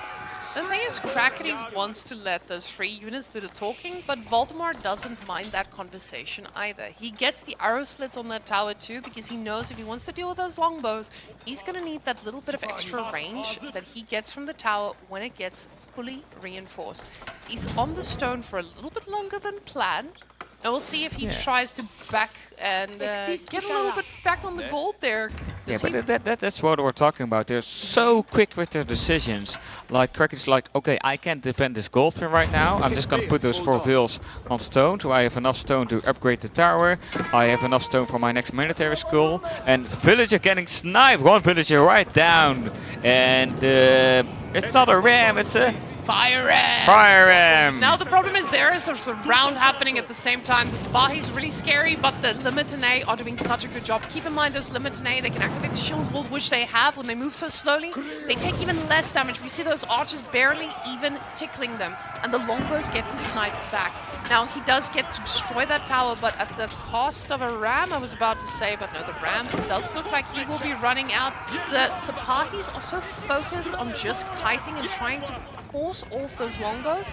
I don't know what he's gonna do here. Look, the Limitanae, they haven't dropped their shields yet! Yeah, and like Valdemar can't really back off because the longbowmen are so slow, just gonna get chased all days, and also those archers are picking off the longbowmen as well. Like that's the strange thing. You got archers countering spearmen, but they're taking out the longbows first and then taking out the Limitanae, because the Limitanae you can just kite them all day. And even though Valdemar has way more spearmen than Crackedy has archers, he can do so much damage. Now he did sacrifice that Mechter. He did sacrifice the spearman, and this is quite tough because I feel like Crackedy, he was focused on that, but now he's changed his mind a little bit here. The problem is Valdemar, he loves that trade. He's like, don't mind if I do. I've got the oil going on my side. I'm getting a tower on my berries. Crackedy, on the other hand, he's just sacrificed quite a bit. And getting a Mechter out means that he has to basically idle a military school for a while or pay the very hefty price. Now, with the amount of longbows that we're going to be seeing from this, he's not going to be able to rival those archers just yet if Crackedy keeps investing in them. But he is still slowly making units, and those are most likely from the military school, so those are going to be staying free. Now, if we can see the villages split there for a second, we'll see if Crackedy ever decides to go up. And now with 6 on gold, 7 on gold, we might be seeing a castle age pretty soon. Yeah, but he took like a really good military engagement, and that's also, I keep saying it, but I'm always really impressed with these top players. Like they have a really good engagement, and they immediately decide, okay, I got a good engagement, now's my time to go castle. Or we got archers raiding the gold of Valdemar. That's one villager going down. Tower wasn't ready. Second villager going down, and not the Limitanae, but just some decent well. Now the archers go out. Now, with those archers, he's actually pretty happy with this. Longbows are quite slow, so he's going to try and take another one, just forcing that army to be back and picking off yet. Oh no, he did not pick that one. Oh, that's a body on the floor right there. Oh yeah, I thought this was dead as well, but we only see the 2 villager deaths in the statistics, so someone must live another day. But we see the castle age coming in. And that's what I meant. Like they take engagement and they immediately know what the right response is. Either double down on military, or raid, or go to the next age. And Valdemar still committing a lot to taking down the tower, but also going to castle himself. Now the thing is, now Crackedy is able to think about castle, right? He's gonna have enough gold for this. He's gonna start his age up, but he doesn't have enough for upgrades. So he's just paid a big price on those archers. And Valdemar has been able to produce between all of this. So another tower going up, another tower going down again. And Crackedy now getting the Mehmed Imperial Armory, but he doesn't have the gold to do anything about this. And Valdemar asks himself, okay, I just pushed this man off of gold. Where is he going to be going? And the answer is gold. Yeah, and the only gold Crackedy has is in the east side. Like, he doesn't have an option to go somewhere else. Now, with the amount of gold that he has, he can potentially get a few units. I say that, and he goes straight for the military schools. And honestly, this is most likely the best choice. If you are going to be denying both sides of gold here, he is going to be able to just control the pace here. Now he's not going to be able to get those lances out for free, but he gets a few men-at-arms queued up. He spends every bit of gold that he has. Honestly, with the amount of longbows that is in his base, he's still going to struggle. Valdemar floating a lot of food right now. Valdemar is not looking at giving him the time. Oh yeah, this is looking really bad for Crackedy, because he probably will be able to defend the push with a couple of men-at-arms, but at what cost? He already lost 2 military school. He's losing his archers for just a couple of vills, but he's got so much olive groves, he's got so much oil income. He's fine losing a couple of vills. Already got 3 water level cisterns, and then like all the production from Crackedy is gone, and he still isn't mining any gold. He still doesn't have any more gold income. It's like those 6 men-at-arms has to save him. Now with the men-at-arms going into the TC, he's hoping for every little shot to fire at him. Crackedy is really hoping he can do as much as possible. Even the poor blacksmith getting fired down now. He does have some backup buildings there at the back, but it does look like Crackedy is being a little bit cheeky. As we can see a blue dot appearing there in the western side of the map. Yeah. He wants gold. Yeah, he's just taking the gold from Valdemar. Like, I'm gonna try to sneak out some vilf to mine some gold. But he's already lost so many production building. Like the 3rd military school, probably not. Yeah, it's gonna be saved, I think. But and he's gonna go on stone again because he needs those military schools just to have enough military to compete with Valdemar. But Valdemar getting his age up in and taking his upgrades right now. The problem for him, or problem for Crackedy, is that's going to be a very heavy Byzantines army to deal with, and he's only getting Springholds to handle it. Now Springholds, they do fine, like we said before, in masses. He's trying to get a little bit of stone so that he can get his military schools out there, but he needs to pull those bad boys back. And now with the +2 ranged attack also coming in, Crackedy still not having any gold. As I say that, a few little bit of gold gets delivered, so we'll see if he queues up a few more boys to try and fight this. Wow, that is a lot of gold. I assume he just bought gold. Oh, sold something, because that man, he got a lot of income just now. But we see the Springholds getting into position. The market has been used, yes indeed, and now Byzantines ram just causing so much pressure. Yeah, Crackedy is just in a really defensive position and has to take a lot of risks with all those gold fields being out in the open on the west side. He's even losing their Springhold already because the longbows, they do a lot of damage. And it's already 16 longbows on the field and another batch is coming out. So it's really difficult to protect their Springholds to get some value from the front line. More units streaming in, and we got a pretty versatile composition. We got Cataphracts coming in, we got Varangian Guards coming in, we got a big ranged mass, we got Liminate, and the Crackedy is mostly just men-at-arms. Now, that's a lot of men-at-arms, and this should tell Valdemar that something's fishy. How did you have that many of them? So, Varangian Guards coming out from Valdemar as well. That is definitely going to make it a little bit scarier. But we can see now Valdemar is trying to scout around and seeing like, where did you get all these resources? And now, ooh, look at those longbows. They're just targeting the Springholds. Right now he knows, I just need to deal with the Springholds. I've got a lot of Limitane. I just saw the crossbow coming out there. Where are you getting this gold, sir? Yeah, that one Cataphract is just running around that did I scout something wrong? Did I miss a gold vein? Is there a part of the map that I didn't see? And we were also taking down another military school and just keeping under pressure. Like, you know, those thumb screws are getting tighter and tighter and tighter until Crackedy can no longer hold. And a Mangonel being queued right now. Yeah, he's gotten a few Springholds. He saw, okay, those bad boys are going down way too quickly. So he does see the market though. And this should tell him like, hey, maybe he just sold a bunch of food. That is most likely what happened here. And this is actually really good news for Crackedy. The fact that he has now signaled his opponent that, hey, I just have a market. That's why I have gold, sir. So that puts him in an okay position for Valdemar to feel confident on this push. Now, with the Mangonel being queued up now, this is going to be very risky because Mangonels, they're pretty good still. But with the amount of Limitane, it feels like they can just die. Oh yeah, and the issue is with another blacksmith and a more production building going down. That's a lot of resources already gone. And another Springhold gets sniped by those long movements. And it just backs off again. And we got Cataphracts coming in, we got Varangian Guards coming in, who have also an ability for additional damage. They do really pack a punch. And Valdemar's just trading units for units now because he has the way better eco. Just look at the food income. It's like 1100 against 650. That's almost double. So we can lose a couple of units and just wear Crackedy down. The problem is, I feel like he overcommitted here into a TC. And Crackedy had the counter units to what he had. The amount of men-at-arms we see here on the front lines, it is pretty scary. There's no mech there to support them here just yet, but I feel like Valdemar may have overstayed his welcome here, because keep in mind, those are free units from Crackedy, and he's going to keep making those military schools and keep pumping out units for free. Mangonel now is going to be present for that next fight, and Valdemar needs to ask himself, how do I do damage to my opponent without losing things? And he's been doing an amazing job at that. But now, overcommitted just a slight bit too much. The thing is, like you said, his food is set up. He's pretty good to go for the rest of the game. Valdemar on 2 relics himself too, so he's getting that little bit of olive oil extra. And he has more longbows in queue. Yeah, but that's kind of the thing. Like, he's going Varangian Guard longbows, and those longbows are there to snipe the crossbows of Crackedy.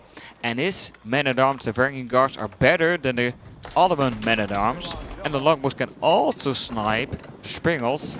So, and then the men-at-arms again can deal with the Mangonel. So Valdemar's armor composition, if microed properly, is really, really efficient. Yeah, we see Crackedy also trying his best at securing that stone so he can start getting that military production up and running again. It has not been online for the most of time, and he needs to get that man up and running again. We see a blacksmith being built all the way in China. He realizes, I'm going to need some space here, and possibly gold in the near future as well. Yeah, and he's trying to get that blacksmith up. It goes up, but there's 3 artifacts will be nearby. Valdemar really good keeping active. You know, even if your army is back in your base and you have to go out again, you always want a couple of cavalry units. If it's night, this artifact just running behind the base of the opponent, trying to find some damage, trying to roam for some vills, trying to know what the other's doing. And another vill going down, another vill going down, and that's the 3rd one going down. So slowly but surely just bleeding villages and units. Now, you can see Crackedy is trying to use this easy disadvantage. He knows he's got some Mangonels here at the back, or Mangonel at the back, but he needs to be careful. And it feels like Valdemar has been able to just consistently deny everything. And honestly, we are 21 minutes in game. Valdemar is at 150 supply, and this is looking really, really scary for Crackedy. He hasn't been able to get that Ottoman eco that just pumps out the units consistently, because Valdemar has kept the pressure up consistently. He just keeps pushing, and he doesn't stop. He doesn't know how to stop. How do we stop he just this keeps man? going and going. And the cistern, I don't know if it's still level 3. Like, I knowing Valdemar, he probably upgraded, or it's still level 3. Like, he has enough stone, or could have enough stone to upgrade it, because another level of cistern just boosts your economy with such a high percentage. It's really, really, really valuable. But we got the Cairo siphons coming in. The flame ram. Guys, Just to more vills dying. those chiropractors are just breaking necks and backs everywhere they run. They're cleaning up everything. Those Byzantines round. It's like breaking a leg, but then literally. Yeah, no, those guys, they don't care. They're just running right through you. They are not gonna push. They know what their objective is, and it's charging on top of everything in my way. Oh, they're even trampling them. They just that's just a huge disrespect. They're trampling those poor villagers. 25 dead villagers total from Crackedy here, and Valdemar, he's pushing for the kill. Ladies and gentlemen, it does look like Crackedy might be winning his spot on this caster desk after all, and Valdemar, he is just going to keep on pushing his way into the main bracket. Yeah, we even got the 3 sacred sites. It's not done yet. Crackedy can always like go for a huge comeback. Maybe if he got some good Mangonel shots, like I don't want to count him out yet. It's not over until the fat lady sings, like they say. But it's looking pretty grim, that's for sure. He's gonna need an opera singer here right now, but these guys, those Mangonels are gonna turn around. The problem is there's a scary front line, but he just still needs to be scared of the DC fire. Those Rams just getting every bit of production building. We can see the income per minute. Crackedy is 135, 150 food right now, and he's just not able to produce anything. And the next thing to go down is he's not going to be able to get that free siege he had. Yeah, like all his military schools are gone, the MIA is gone, All the production is gone. He barely has food. Oh, he can still repair it. He managed to kill the Garrison right there, but he's going imp already with a foreign engineering company. So it's just Valdemar already having a huge army, just backing off. He doesn't have that much gold yet, but that shouldn't be the biggest issue. Like, he can always sell wood, or he can just bank some gold, not make some units for a while, and then get those imperial upgrades. He doesn't need gold. He's got liquid gold. He's got olive oil. And he's stacking up quite a bit. That olive oil is not just any amount of olive oil. That olive oil can get you anything you want. This is a foreign engineering company. And Valdemar is getting surprised by this little tower. Even if he loses 20 villagers, he's probably still happy. Yeah, and he's gonna scout it, and I was like, oh, so that's where he got his gold. Oh, now I know. And he's even burning it down with vills before the upgrade. I think it's Aeroslit's for fortifier upgrades. It's a new age, but we've got a big engagement in the middle. Well, the elite contract for the mercenaries is still coming in. Mangonel's gonna push that huge army back. I don't know where his front line is. It's only range right there right now, and it's getting chased. Yeah, the problem is Valdemar's army not all together, and he probably doesn't want to be taking an engagement right now. He wants to wait for that upgrade, but Crackedy knows this is his only opportunity to actually shut down this Valdemar army that is so big and strong. And now the outpost is the next target. Priest Axel's coming in. He wants those mangonels to run. Yeah, oh, some nice shots. He wants to lead with those mangonels, but I like how Valdemar immediately sniped that matter when he was just turning around for a short second. And we got a big engagement here. Landscape doing massive work in the back, taking out those mangonels. Valdemar shows he knows he belongs in the main bracket. We can see it on his face. Crackedy realizes it. Ladies and gentlemen, we have our first offline qualifier winner, and it is going to be Valdemar with a very big smile on his face. Oh yeah, for sure. Like, imagine always getting told like, you're the next big thing, the kid is coming up, is he gonna do it? It's another qualifier, he just didn't make it. And this time he did. He finally made the main event. He's finally there between the top players where he wants to be. So I know he's extremely happy. And this was the reverse sweep. Valdemar, he was down 0-2, but he showed us. He just needed to warm up a little bit, and that's exactly what he did. Amazing plays by Valdemar here, just truly showing us it was so close, because in the English Ayyubid game, it felt like Crackedy was in control, and Valdemar came counter-pushing with his army because he lost that many vills, and he went for the landmark swipe, and even the landmark swipe was pretty close. Like, it could have been a 3-0, and it just got turned all the way around.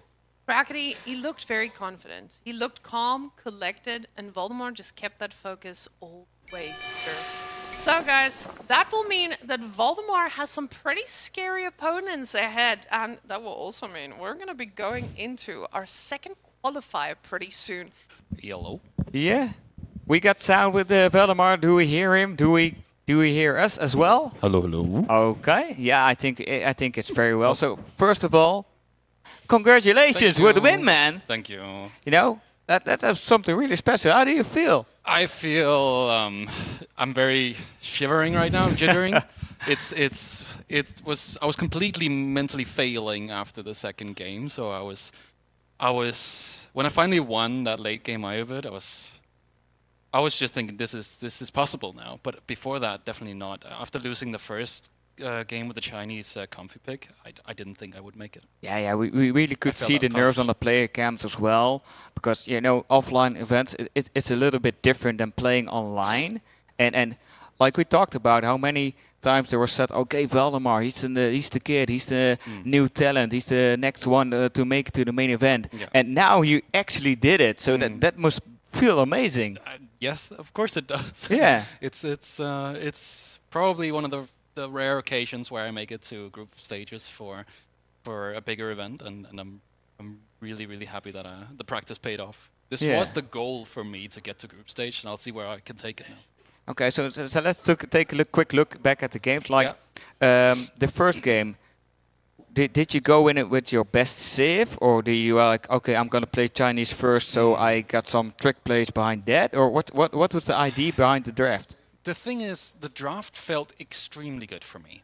I knew that I was very comfortable with the majority of the matchups, and I knew that H3 match and the Ruse matchup was going to be the toughest ones, and especially playing into those civs in the maps that we played. Coastal Cliffs with H3 can be brutal after food runs out, and I couldn't quite get the all in there. So it was a comfortable draft, but I had to get over the first 2 games.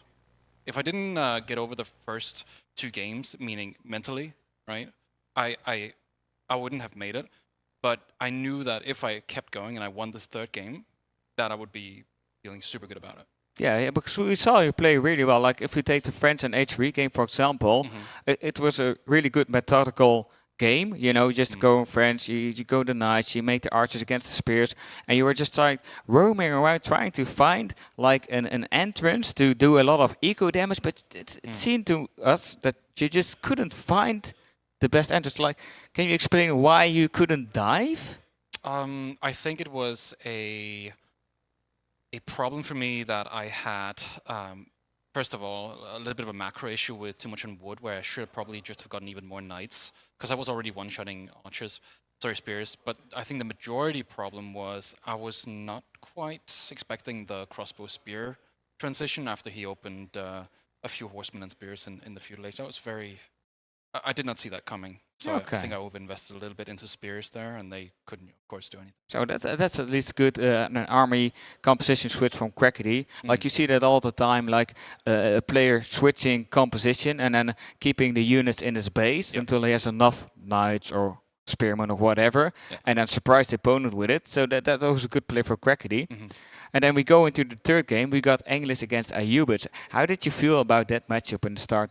I had like a crucial moment in the feudal age where I was like, okay, he's gonna pro scout, and then I started seeing farms, and he wasn't taking any deer, and I was very much aware of the pro scout play there from English. It's not a new thing to me, but I knew that there was a mind game going on there with him gathering a lot of gold early, and I was going for the pro scouts myself, recognizing if I do that, I will lose this. So I actually canceled the upgrade almost when it was almost finished, and I think that saved me the game. Oh yeah, like we complimented you guys, both of you guys, on that, because Crackedy was going into Pro Scouts, but he cancelled it as well. And after that, we saw that you cancelled as well, and we're like, oh man, that's so good. Like first scouting, he has so many villagers on gold, he has so many villagers on wood, he has taken so much gold from the gold vein, so he must be going Pro Scouts. And then seeing the farms like, no, he's trying to trick me. Yeah, it was a trick, and I knew that if he got the King's Palace play off and I was too heavy into feudal, I would lose 100%.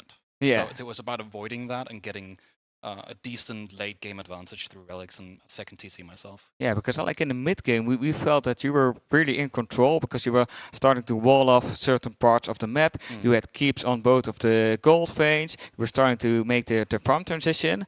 And then by breaking the flanks and by raiding a lot with the horsemen, we're like, okay, this may be a comeback from Crackedy. Like, at what point you were like, oh, fuck, maybe I'm gonna lose this? I was not really thinking I was gonna lose it after we made it to, after I had the farms going. I messed up my stonewalling, which meant that the raids was a big problem, and even at some point I was just considering pulling everything, just burning everything to the ground. But then I realized I have 7 cannons and they're massacring these men-at-arms, so maybe it's not too bad actually. So I can lose 30, 40 villas, max out 40 more military, and then go for it, just one shot. Yeah. But that was also the only shot. Yeah. Make it there, we were like, okay, he's going for the landmark victory. This is a clutch move. He can make it, but if he loses his army, he's in a really bad position.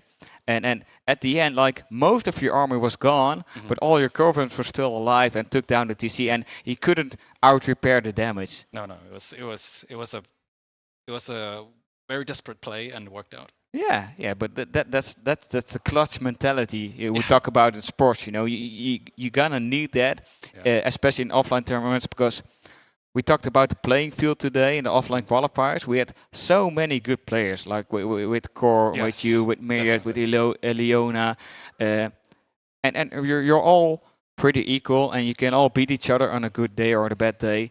So that was really fun and interesting for us to watch. Yeah, I felt the qualifier was when we saw the garrison and everyone was talking about it, it didn't feel like there was going to be a lot of people here. And so, signing up for the qualifier felt pretty comfortable, just getting through online. But everyone played it. It felt like everyone played it. And then the offline qualifier got stacked as well. And I knew I was not going to, just make it through. Like I thought maybe at the announcement. Yeah. As organization, we were very hyped getting such a stacked pool of players because when you start to organize something like this, you can't guarantee that it's gonna be stacked and all the top players are coming. So that makes it even more fun for us and hopefully also for Twitch chat and Twitch viewers and the AOE community in a whole. But let's go back to the games. That's what you're here for. So the fourth game. Oh god, it's not Ottomans against Byzantines. The fourth game was. What was the fourth game? Can we get the overlay? I'm kind of out of it right now. Yeah, the last game was Ottomans against Byzantines, and the Abbasid against Order of the Dragon. Yeah, that was a fun game. We really had the feeling, Freddy's just Crackedy is gonna do a strong feudal push, and it's either do or die. Yep. And I don't know if you recognized that or was like, okay, I can just lean back, and if I just survive, I'll win. Yeah, I felt like I messed up, but it ended up giving me an advantage. I was looking at his opener and thought, okay, he's gonna FC this, so I'm just gonna eco-wing. And I was like, I'm not gonna be able to do a military wing opener that's gonna have enough impact because he's gonna pull Shoreline Fish away anyways. So the whole early game again was a mind game.